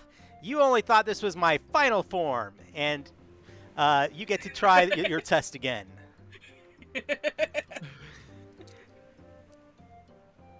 I'm not transforming into the werewolf just yet, but that will be afterwards if I need to haul his body over to the inn. Oh, that's marginally better at a 7 base. So that would still fail, because that would be 7 plus 2 for tech. That's 8, 9. That would be a 10. Unless I get anything additional for the tool that. Oh, XRS actually, anyway. the tool I said was going to be a +2 to your test. So yeah, that would be a 12. Still failed. All right. So the tool is not able to really help in this situation, and all you're able to put together from this is there's a great deal of power that seems to be interfering with the tool.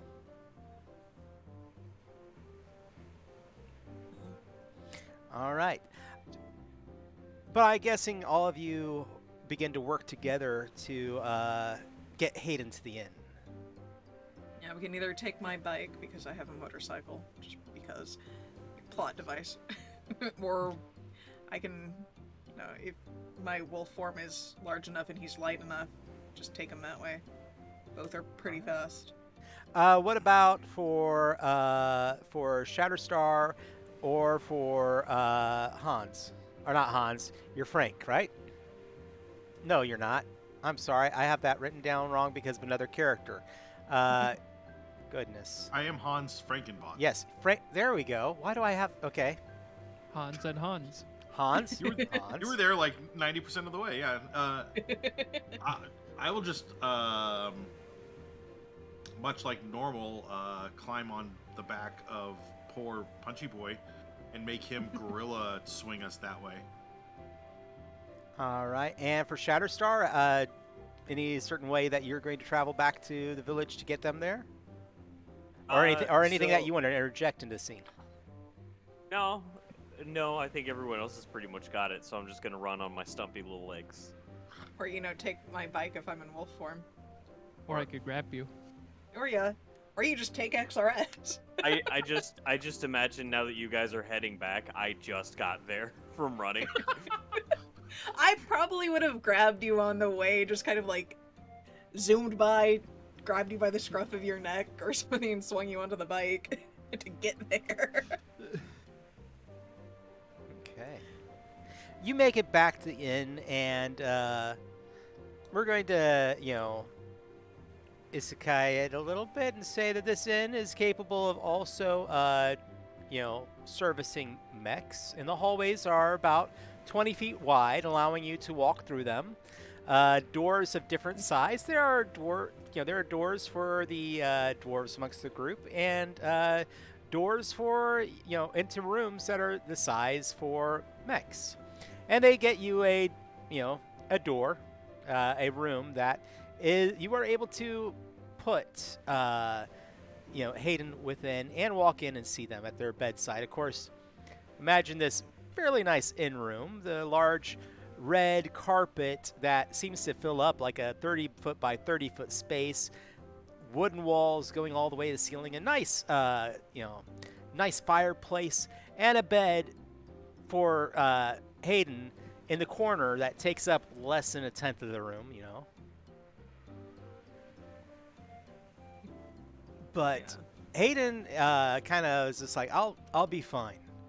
See if you can figure out what happened, and kind of curls up on his side and rests. Definitely going to be doing that. I can start making inquiries. All right. She is a detective after all. She's a detective and a thief. This would be fun Interesting. for Yeah. her. So, You're like Batman and Catwoman. You're All right. cat bat. Man, woman. Yep, there you go. I don't think we're allowed to. I don't think we're allowed to call people that anymore. I don't think so. So, that being said, yeah, I'm gonna just nod my head and go see what I can find out in the village. All right. Skulk around corners and eavesdrop. After all the festivities, I mean, the beer gardens are still going, but everybody's kind of funneling into different places for dinner. Where do you think y'all are going to go as a group? I'll let y'all discuss that amongst yourselves. How are y'all going to go about this? We just kind of seem to run into them wherever we go. So what if we just go somewhere and they're there?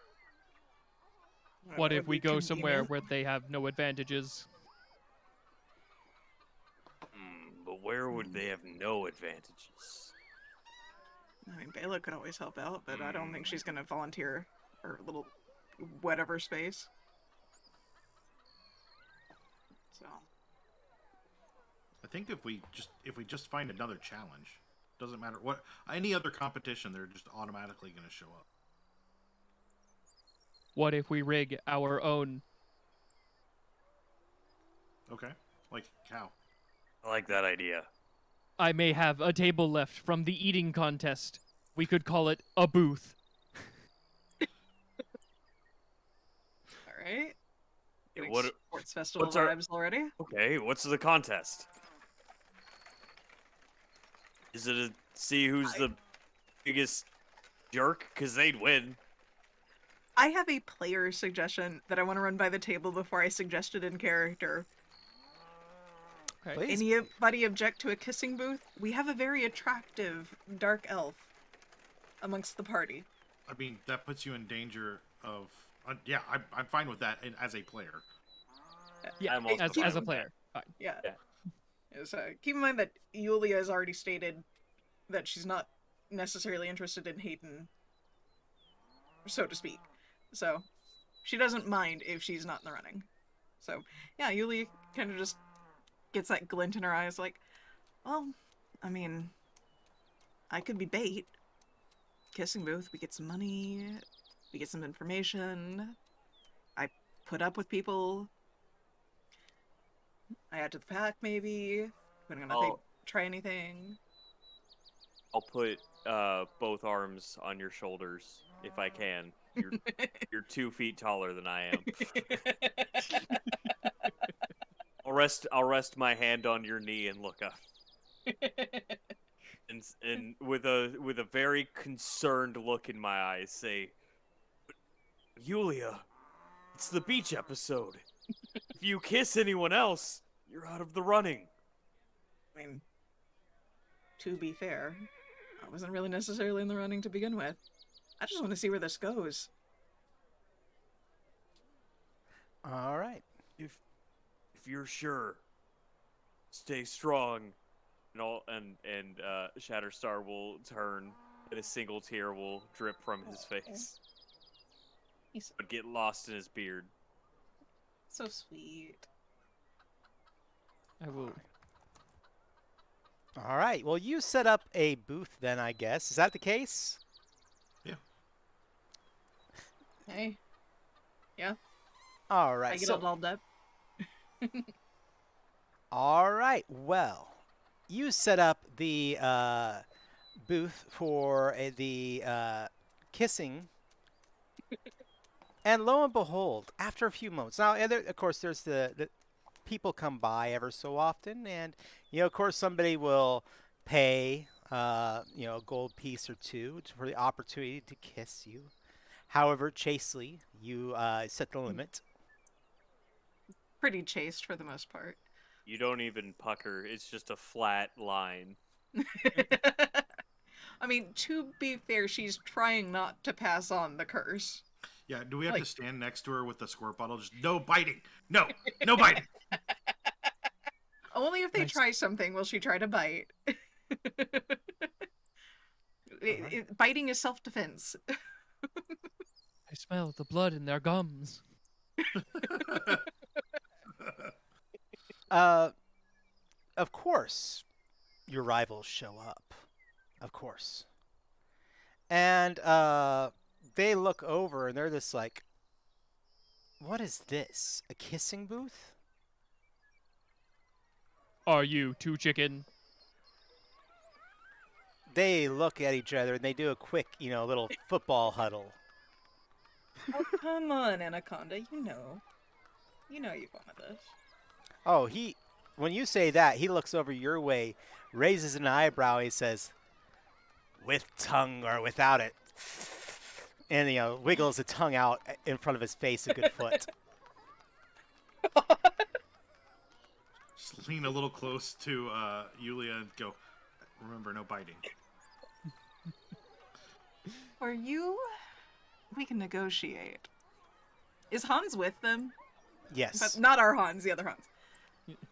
They actually end up setting up a kissing booth next to yours. They go and grab a table from a nearby.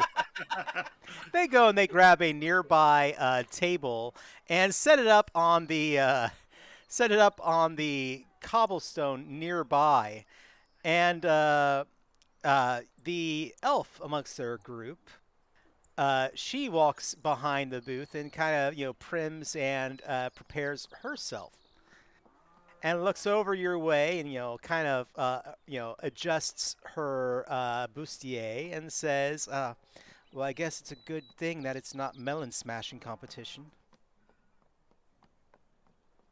I think you would had want to go keep there. your melons. And Had to go- it becomes a competition of people lining up for kisses. Ooh. I don't know if that's Can where I- you expected it to was go, to- but that's where it's going to go. Can I do something? Absolutely. Can I cast a magical spell on the elf to make her smell bad? I mean, I you think may that not that would need them. definitely be an opportunity. Somewhere in Yulia's packs, there's a little tiny capsule labeled stink juice. If you Yeah. need the help. I'm gonna do it with magic first. Okay. It's elves. No offense, Yulia. Elves already kind of smell really bad. No, I mean, that's defining your definition. I usually end up smelling like wet dog half the time, so hey. All right, so let's go ahead and we'll start with that. Tomden, how are you? You are contributing to the situation by making her stink. Yeah. And She is actually trying to increase her smell with some, perfume. So I'm gonna say for her, it's gonna be, her soul, her charisma, with an item bonus of her own. Okay. Unfortunately, she rolled a 12. Yeah, my base is 12, so I rolled higher by default. Got him. I approve where this is going. All right. But if you want the number, I rolled 17. Nice. Okay, going around the group, who else? Yulia, if it's okay, I'm going to let you go last, since this is really you're going to be the effect thereof at the very end, and I want to make sure, your character's autonomy and everything is observed. So. Yeah. So Shackle is going to sneak under the booth, and then when people come up to kiss the elf, shock them, like just a little bit, just enough to make it very unpleasant. All right. And of course, your competition is going to try and use their nullifier to stop that. So let's see how we do.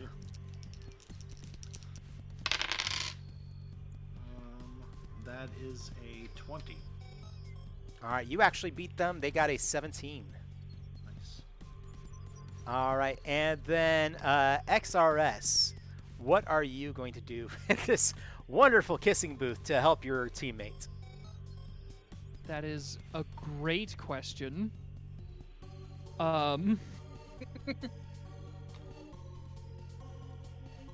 Okay. If you want me to, I can give you an idea based on what Omega is going to do. Ooh, yes. I will take a couple of seconds and I will watch Omega just to try and predict. Omega, out of one of their chest plates, a loudspeaker kind of springs out, and it starts to play the sappy romantic violin music to try and get the crowd to look over this way. I mean, if they're right next to me, then that just kind of that doesn't hurt necessarily, but I'll take it. We'll see what happens.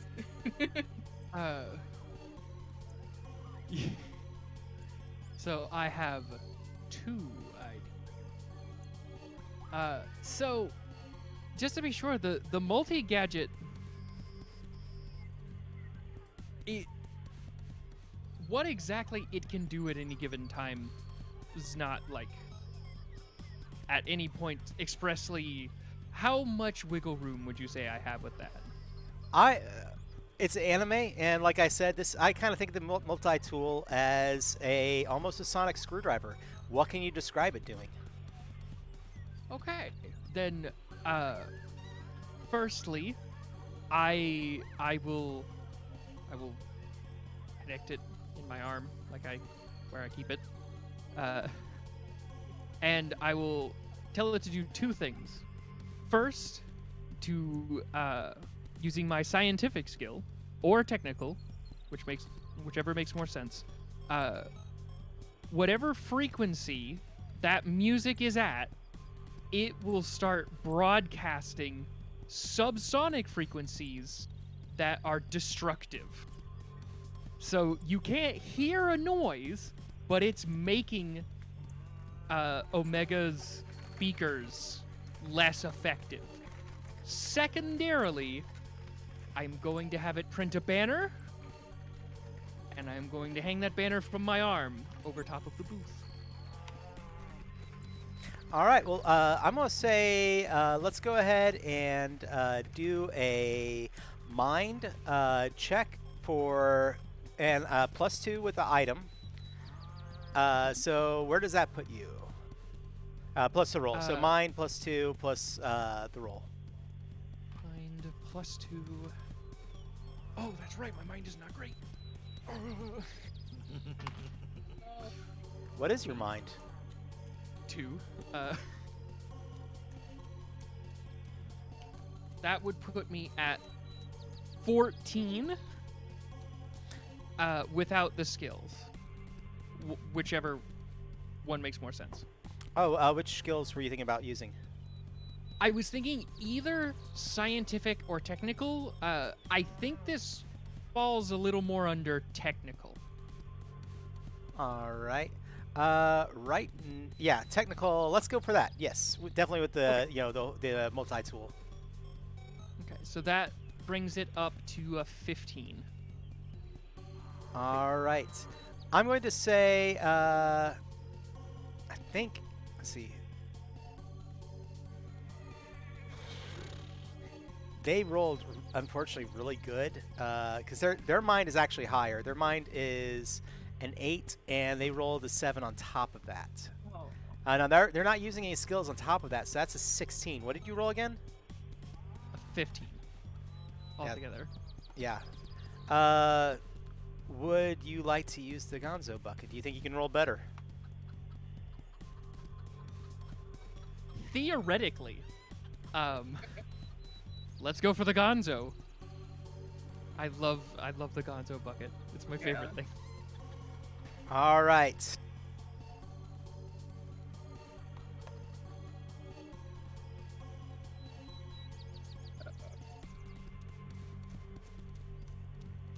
Wow, this might actually work well with the situation. Maybe. Maybe. Okay. In order for your reroll to go off, we are suddenly having. I know you can't see that. A Bavarian beefcake competition. Everyone enters, and you must describe your instant outfit and pose. So, Bavarian beefcake, everybody, give me your outfits and poses. I am still in my overalls, but as I flex my non-existent muscles, the overalls split, not open, but the seams on the arms just start to split open, and same thing with the chest. Just the buttons get really tight and seem like they're gonna pop off at any second. You just take the standard 2 arms up kind of pose.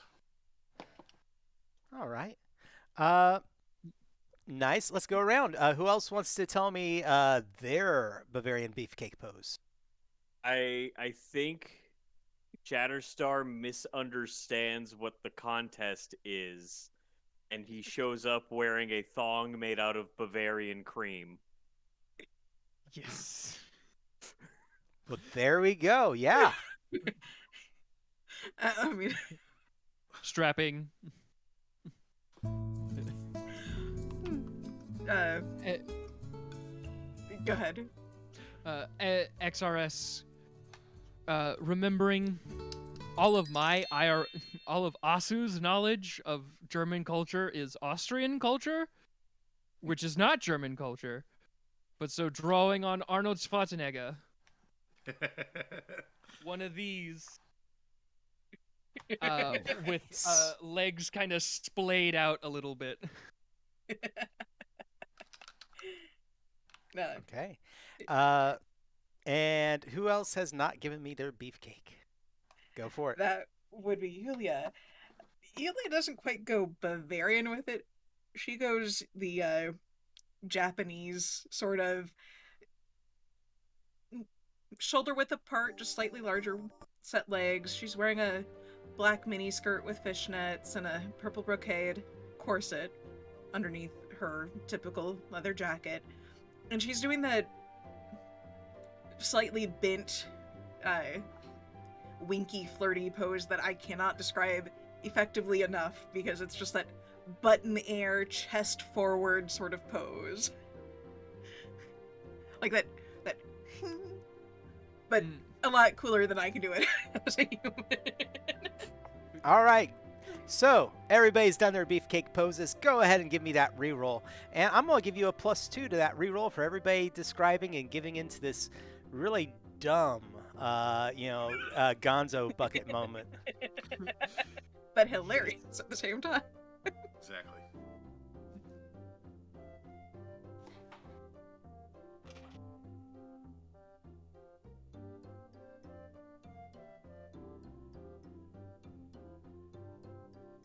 I believe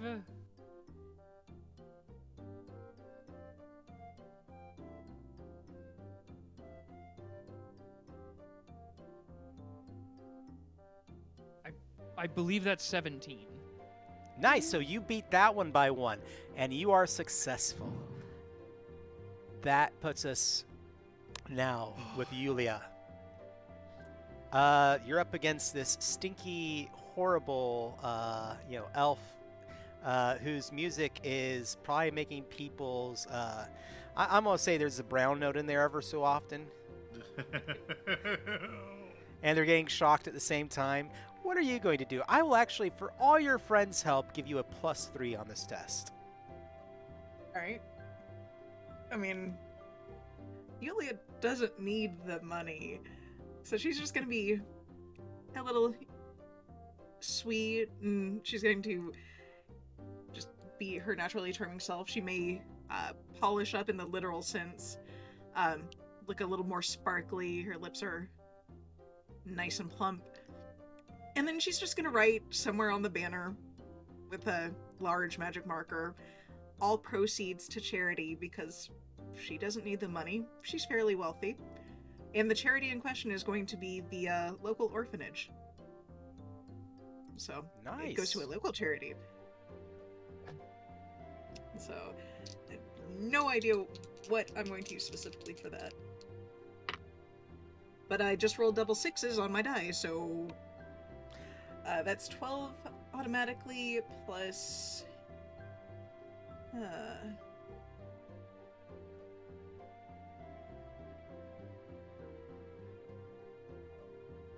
Plus her body, because she is using her body to sell herself. So that's 16 right there.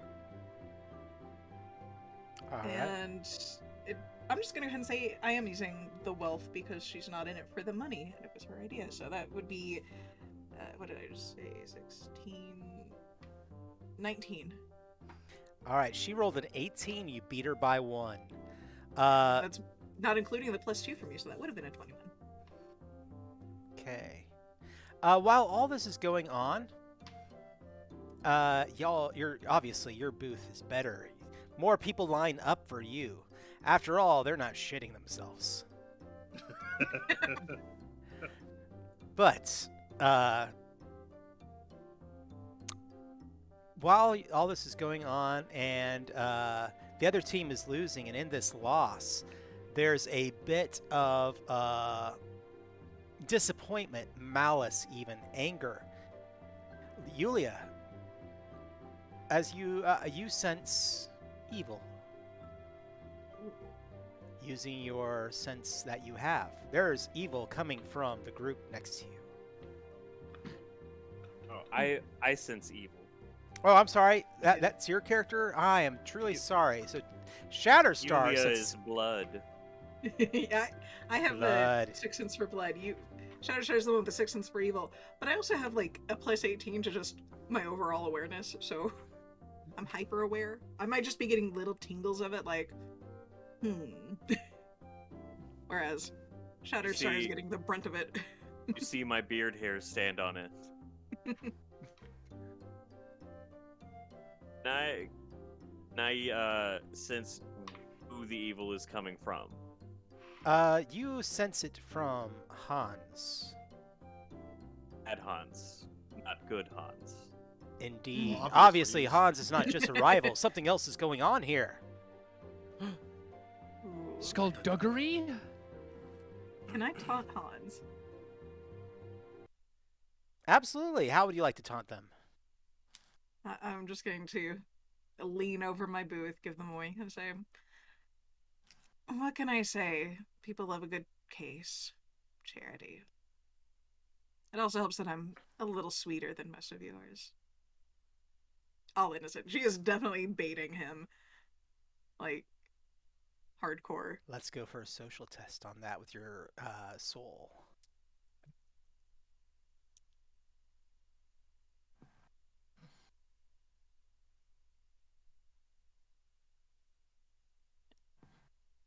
All right, and I can tell you right now that I have a 20. Ooh, yeah, you're going to beat me. I'm actually going to invoke that last reroll if nobody objects. Go for it. Go 'Cause I for think it. there's one reroll left. So I rolled a 1 and a 2, and I'm like,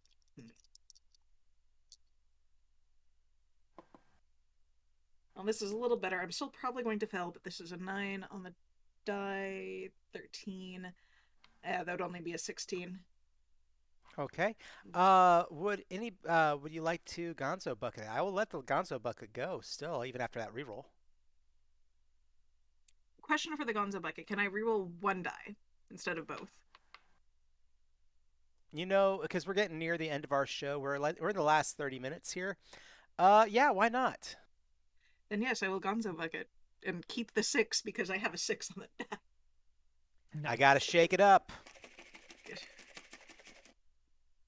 Now, even if he targets me with something, I'm still pretty confident that I'm not going to, go flying, technically. I'm just going to get hit a little bit.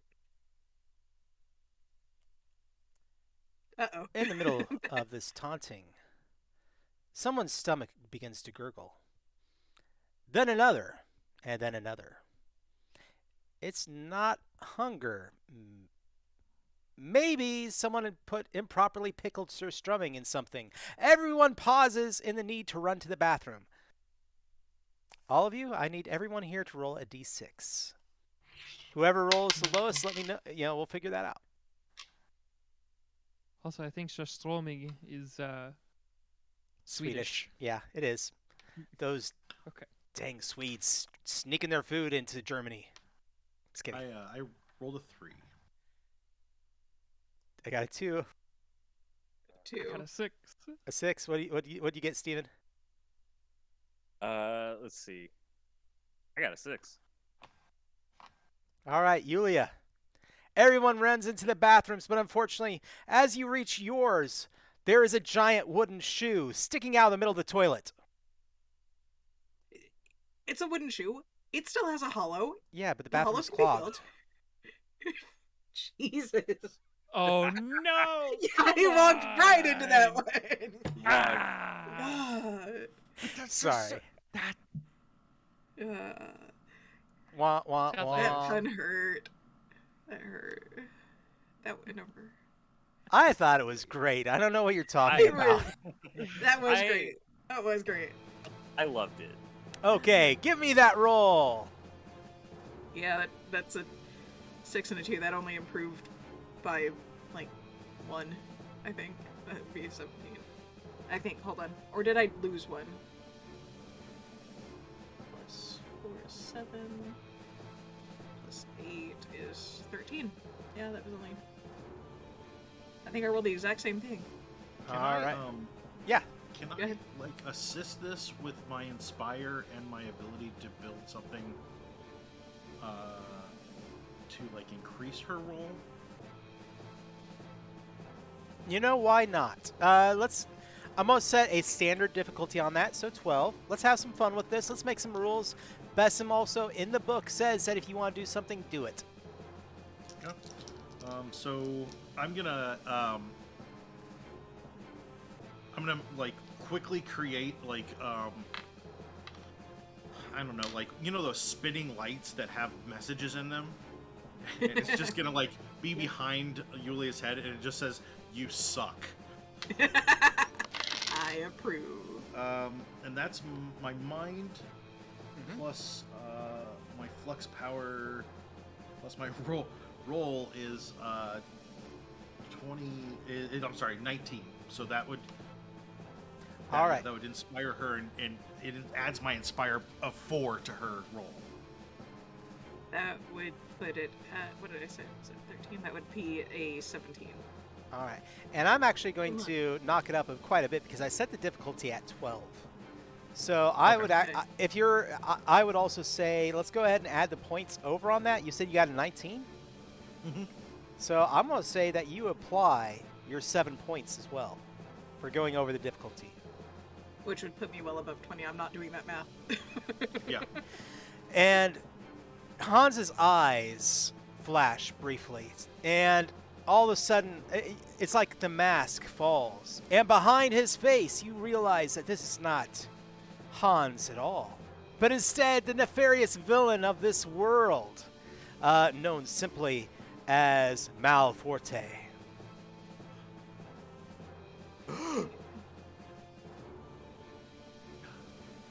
And realizing your reaction, The mask falls away completely, and standing before you in this giant purple armor, a skull for the face, is this creature.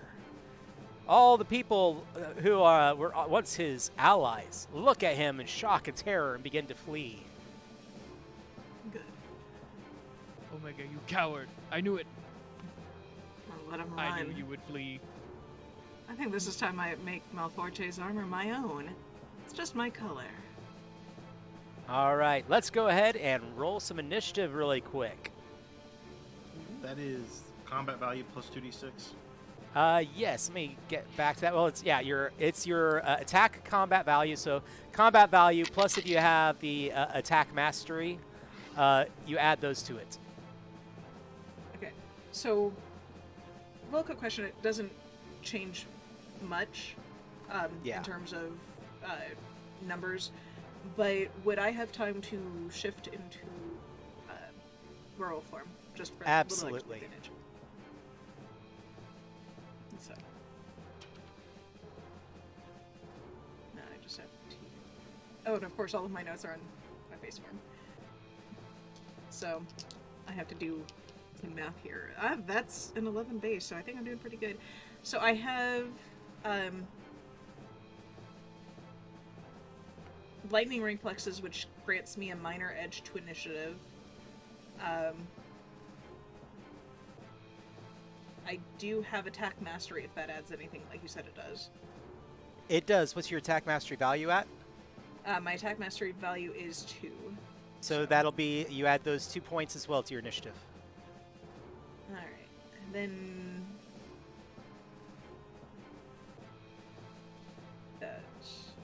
okay, so it's 11 plus 2 plus the minor edge, which I think just grants me a minor edge, plus 4,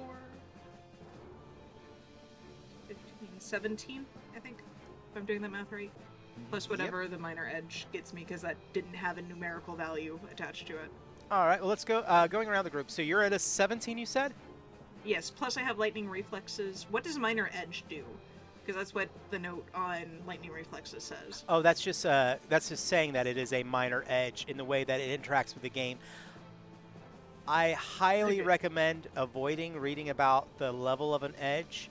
There's seriously, like this book, if you look at the sheets that I sent out that are the double sheets, there is a graph on there of where edges and powers fall. The ludology, the game study of this game is crazy, and it's in there for the people who really want it. Yeah. No, okay. So I just want to make sure that I'm like not ignoring a math thing. No, not at all. Just means that it increases your combat opportunities, but it literally is just there for people who want to look at the graph. All right, so 17. XRS, what is going to be your initiative? 14. 14. Hans? 18. 18, all right. And Shatterstar? Also 14. 14, okay. So Hans, that has you going first with this creature that has now appeared. Awesome, because I have this quote that I wanted to say first. Because I'm going to say, defeating you is my forte! Punchy boy, go! Knuckle Buster! And then he'll run up and attack. And I have to roll...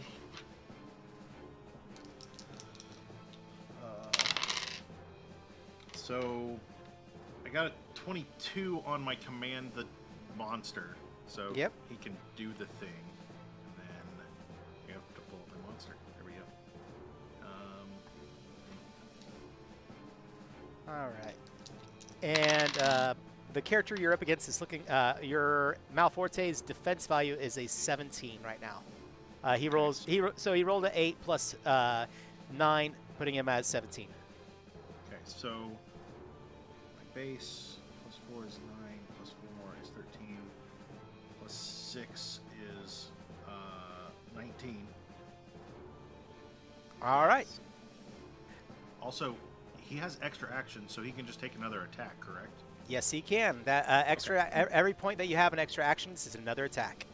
Okay, so the 19, that does hit or does not? That hits. Okay, so his base combat is 5 plus melee mastery of 4, which makes it a 9 plus my inspire, which is 4 more, which makes it 13. Does that get multiplied by the damage multiplier? All Is right, that so right? let me pull up that sheet here. Yeah, It because this should is where I be got confused. Sorry. yeah. This can get confusing. So, weapon level is multiplied by the damage multiplier first. Okay, so my weapon level is 1. It's Okay. technically a 0, but I get 1 for massive damage. All right, so 1, and then your damage multiplier. Uh, 5, because that's the base damage multiplier. All right, so that's 5. 1 times 5 is 5, plus your ACV for that. That's the 13. Okay. All right, so 5 plus 13 so far. Yeah. All right, so that is 18 plus your size modifier, or minus if it's a small robot. He is a medium size, All right. so there's no change. All right, so that was what did I say that was for the full value? 18. Nice. Okay, that makes sense. I get it now. Okay. It Good. it Okay, takes cool. a little bit. It's not an easy system in this way, but it feels very video gamey, Yeah. like Japanese tape RPG for video games. Yeah, absolutely, absolutely. Like All right. Morrowind. Yeah. All And right. then he attacks again. And that's a 20 to hit. All right. I don't think he's going to be able to defend against that. Yeah, no, that's not going to hit it. He's not going to defend. That's a 15. So that's another 18 damage. All right. So 18 and 18. They are those were pretty solid hits. But we are now going on to our next player in initiative order. So that would be our now transformed werewolf. I am going to jump on Malforte and bite. And I have to. I'm doing the thing. Yes. Okay. So I have a 21 base to my fangs because I have attack mastery plus a melee attack plus the fangs themselves, which double my base attack value or triple my base attack value of 7 to 31. Plus 10 on top of that, so that is 31. Wow. Yeah, you hit. Mm-hmm. All right. What's your damage on this? My damage multiplier is 5. So that would be. All right. So do you need me to go through it with you? Yes. All right. So what is the weapon level for what you're using? 3. So 3 times your damage multiplier, which you said was 5. Yes. So that is 15 total plus your ACV. Which is. Do you have attack mastery? Yes, I do have attack mastery. That Alright. was 7, and I do the plus 2 for the attack mastery. So you're looking. And I also have melee attack, which is an attack value of 4. For technically, it's unarmed because it's a natural weapon. Yep. That's how I read it. Yeah. So.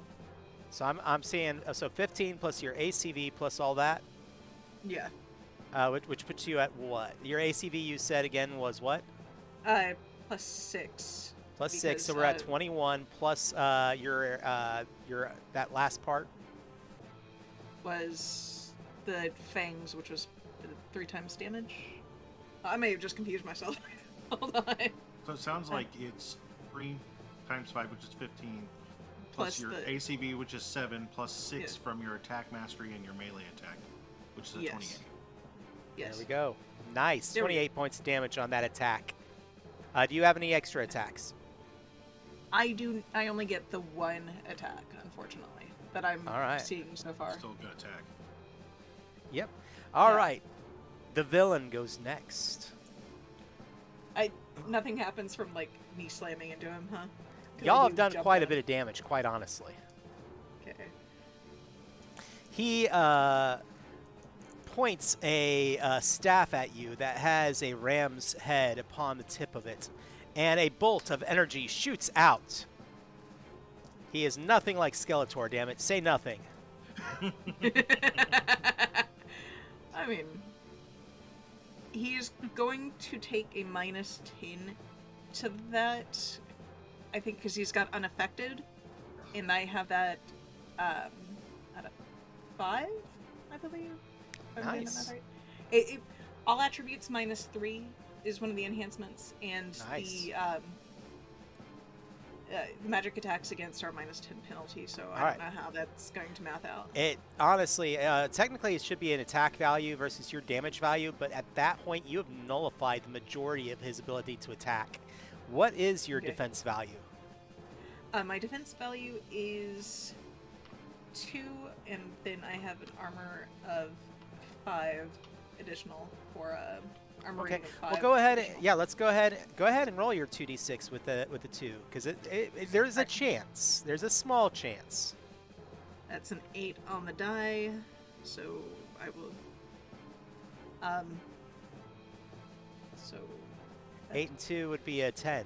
10, yes. All right. It is going to hit you, but I would allow you to go ahead and Gonzo bucket the defense check. I will take it. I do have a question. Is it Yes. psychic damage or just plain magic damage? Plain magic. Okay. Because I get additional against psychic. Yep. It's So. not going to be much. Let me look here really quick. I am okay with taking some damage. So after your armor, you're taking 15 points damage. Okay. And he has an extra attack, and he is going to shoot at the mech. Bring it. All right. And he rolls a 20 on his attack combat value. Go ahead and roll your 2d6 with your defense. All right. That is 8. All right. You are going to take. Okay. You take. Goodness, that's nothing. 'Cause that's 10 plus his attack value. Okay, so that's 18. Yeah, and that's even that doesn't need. Do you have any armor? I have 20 armor. You take nothing. Just It's boom off you. All right. Now, however, it's our 2 last people with initiative. Y'all both have a 14. Who would like to go first between the 2 of you if you want to discuss it? You want to roll off? yeah. Right. Just one dice. Yeah, just one d6. Yeah. I rolled 3. You go first. I rolled a 2. Okay. Sorry about that. And I'm going to raise my wand in the air and concentrate all of my positive energy into the star at the top, and then a massive ball of feelings of friendship and hugs and puppy kisses flies towards the evil monster. I mean, All right, let's go for this it. puppy kiss isn't that kind. Yeah. All right. All right. Defense-wise, he rolled a 16. Okay. Attack-wise, I rolled an 18. Nice. Give me that damage. Do you need me to go through it with you? Yes. So All my right. damage multiplier is 8. Yep. All right. What is your weapon level? My weapon level is 2. All right. So 2 times 8 is 16, plus your attack combat value. Combat value is 8. So that's 24. Do you have a size modifier or anything with that? No. So 24 damage. Do you have any other attacks? No, that's it. That's it for me. All right. So 24 points of damage. He is looking really beaten up. So time for our mech. What are you gonna do? The real question is, can I hit? Okay, so let's. Probably. Okay, so reach to my thorax and produce a reasonably sized, for my size, giant spiked wooden club. If I need to move, just let me know, and I will. I have lightning reflexes, and I am fast. I will move. It is possible. You will be fine. And I will. I will go to clobber him. Clobber time. That's a big bunga. Please, See, this is a there's PG-13 been too much horny. show. It's time for the bonk. Okay. All right. So they rolled an 18 on their defense.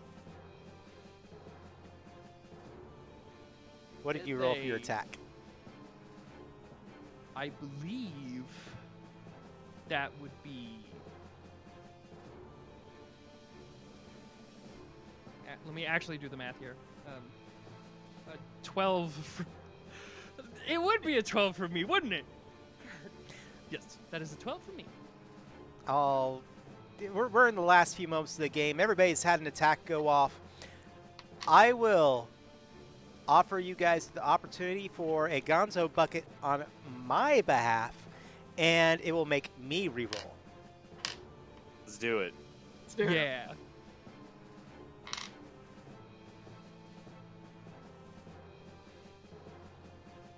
At least I rolled differently.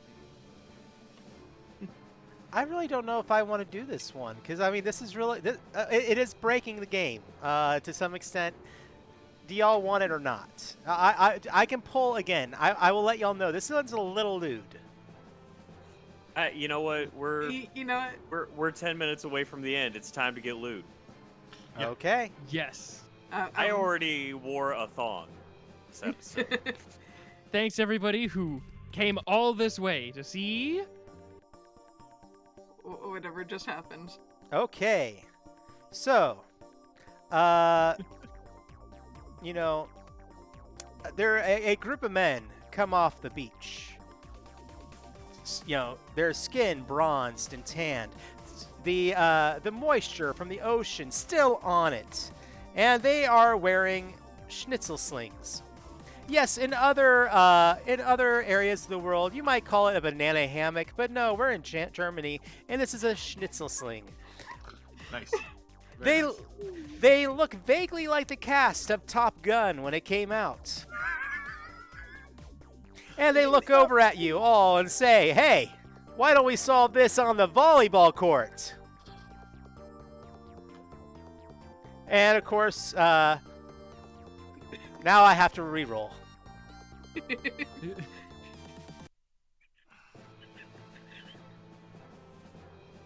I warned y'all. I have now rolled a double one, everybody. How appropriate. A Schnitzel double sling for the one for the win. schnitzel slings. Schnitzel slings. The power of the schnitzel sling. Amazing Oh. quality. That needs to be Um, clipped. Just saying. And, yeah. He, takes your damage. So let's go ahead and get that rolled. Okay, interesting. We're going to So, walk you through that. Your weapon level. 2, All right, so 2, and your damage multiplier. 9. 18 base, your attack combat value. That is 3. 21 Wait. plus your size modifier.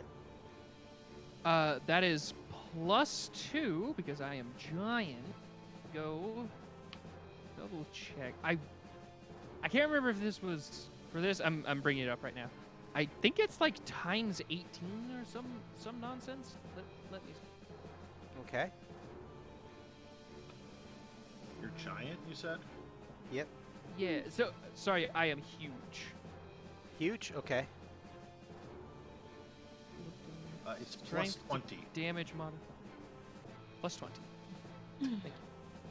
How are you attacking him again? So I am essentially in one hand, just into the sand as hard as I can. I He's will jump threatening out of Hayden. All right. I will make whatever jump roll I need to make if I need to. Did you have super strength? Me? Yes. Did you have super strength? Yes. Okay, so that's 4. another plus 20. Yes. So you're doing a hell of a lot of damage to him. I'm not even going to math that because at this point, you're. Let's give it that cinematic flair of Yulia. You jump out of the way, doing this fantastic backflip as this giant club comes down, smashing him into the ground. You get that Loki with the Hulk moment, and the club comes back up, and he is pressed into the ground.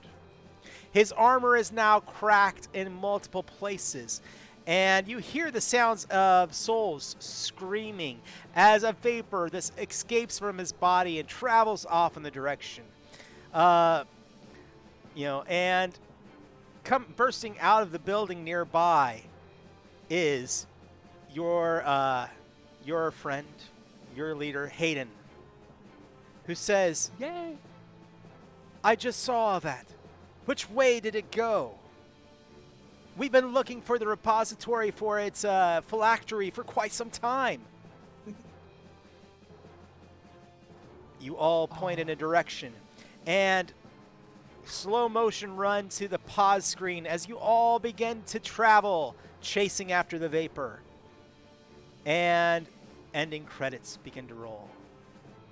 Woo! Nice. Woohoo. Man, And that We is did it. BESM.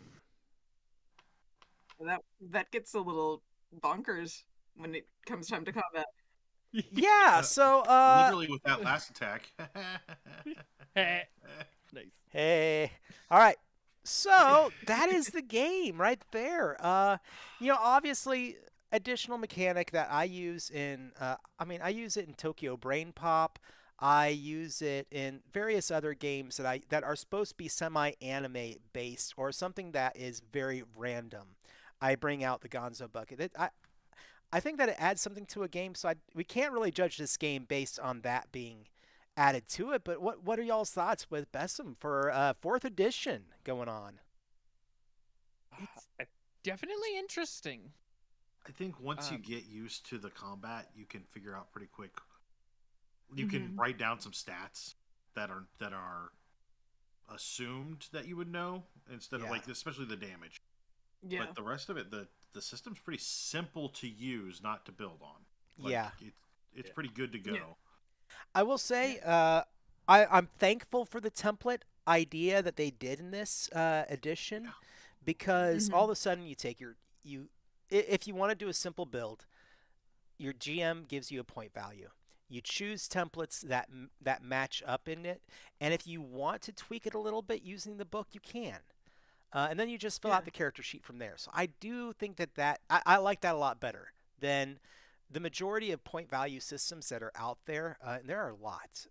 Shadowrun is a point buy system. Dark Eye Yeah. is a point buy system. Those get heavy. Yeah. Yeah. And at the same time, as far as a kitchen sink system goes, where you can do anything, comparing this to Rifts. Rifts is another bonkers kitchen sink system. You can have Merlin fighting alongside giant robots, but you are restricted by class. In the Yeah. end, you can't really multi-class. It is you are this, you are this. And at the same time, that is a much grittier setting than this is. It's also got it. I don't like riffs as Yeah. written by the original guys.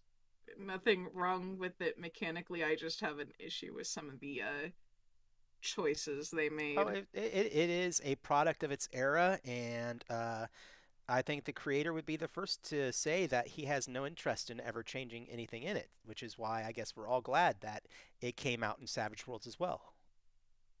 Mm-hmm. Yeah. But Yeah. that said, I had a good time running it. I did have fun. Yes. I enjoy over the top opportunities to do something completely different. Show me a game that can do this. Show me a game that can have a dark elf werewolf. Show me a game that can have the dark elf werewolf fighting next to a mecha. Right. Right. Right. So, Steven, you got It, anything you want to add in there?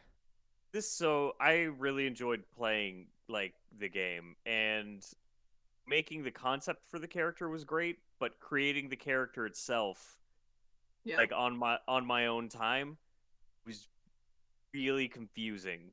And I feel like if I was going through this with an experience, like if I went through character creation with someone who knew how the systems worked, it would have been a better experience. But if you and a group of friends have never played this game before, it's gonna be rough. Yeah. I think this is one of those games that some guidance from the person doing the storytelling is really important because Hmm. uh XRS here is great, and can do a load of damage and keeps pulling things out of his thorax, but also like I'm literally a Pokemon master, and there can be a Disparity in. disparity between those two concepts. You could get them to work together, and I think today was pretty good. Like there wasn't Mhm. a big problem, but if you're taking this system more seriously and you want like a heavier storytelling, you can do it here. You just have to be careful with it. Yeah, for sure. Yeah. Like, I oh, go ahead. Like, sorry. building on that thing, like, I can definitely see this being the kind of game that you need multiple session zeros for, just for character creation, just to make sure concepts work together if you are trying to tell a serious story. If you're doing something like we did today, where we're doing a one shot where nothing is forbidden, everything is permitted, um, then it works because it's just off the wall, footy cootie style. But if you're trying to actually tell something like Attack on Yeah. Titan or something, you need a little bit more cohesion between players. Which is Yeah. where I think second edition for BESM kind of shined is that they had properties with books out there for it. Hmm. You could buy like I think it's Fushugi Yugi or something like that. There was a Yu-Gi-Oh book. There was a Sailor Moon book uh, that they actually had licensed to for you to run in. Yeah. It's cool. So I would love to see that done for fourth edition, especially since the creator is, he's got licensing already for Sailor Moon. I would love to see him do something with it. He Yeah. put out the Sailor Moon dice game and board game. Okay. So Yeah. Yeah. yeah, And I will say, if I didn't have my heart fall in love with Dwarf Magical Girl, I was going to be like Sentai member was my other class to go for. nice. I Yeah. just realized that the Super Mario cartoon is Isekai. Yeah. Yeah, Yeah. The movie is a isekai too, if you think Yeah. about Yep. Oh, well, I mean, yeah, we well, were. it's not a good Isekai. So, it. out there in the audience, if you're not as much into anime, isekai is where you travel from one world to another. It's usually a huge jump, and at the same time, you usually gain powers. We were talking about all the things that are technically isekai. Uh, Yeah. yeah, Land of the Lost, Captain N, and what are some of the others that we were mentioning? Mighty Dungeons and Dragons, Max. Mighty Max Dungeons and Dragons, the cartoon. Yeah, Dungeons and Dragons is technically isekai. Yeah, I mean, because Isekai, if I know my Japanese enough, is just translates to another world. Yeah, essentially. Yeah. And it's become its own super genre, essentially, Yeah. especially in the Japanese storytelling. Huge and loved. Technically, yes. Out there in chat, Narnia Oh, is an isekai. yeah, You yeah, it travel is. to another world and you got powers. Yeah, Yeah. man. No, Especially considering when they return back to their original timeline without the time skip. Yeah, They go back to being the age they were when they entered the wardrobe. Ain't that something? in the spare room. So there we go. All right, well, that's it for us today. I hope everybody enjoyed this Seriously Let's Play. Our next Seriously Let's Play that we have coming up is going to be mid-month this month. And we have Michael from the RPG Academy bringing us his Cinema 12, or Cinema 12 Action. It is a D12 system. It's going to be the first D12 system we've had on the game, but it is B Mhm. movie uh, Nice. action. So, and of course, we're really thrilled to have someone from staff on RPG Academy coming in. Michael's super good people. Yeah. I've worked with him before. He's great. So Yeah. I can't wait to see Jerry Seinfeld be in tabletop action.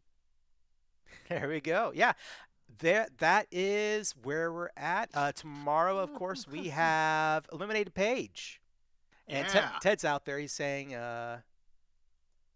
what? Oh, they're Full grown talking about adult. Narnia. Yeah, no kidding, Narnia. Oh, but I will rant sometime off stream about Narnia and my feelings on it. So that said, guys, thank you all so much. Come back for Illuminated Page tomorrow. Come back for Star Trek on Monday, which I believe, Matt, you are the one going to be running on Star Trek. Yes. We're doing a deep dive into some Next Generation lore. Sweet. Nice. Ooh. And on Tuesday, we of course have our next piratey game of Seventh Seas with Leaps and Bounties. Yes, I had to remember my names there for a moment. And that's it. Everyone, y'all have a great day. Go out there, enjoy your Saturday. I hope the weather's as nice for you out where you are as it is here. See y'all around. Bye. Bye. Bye. Bye. Bye.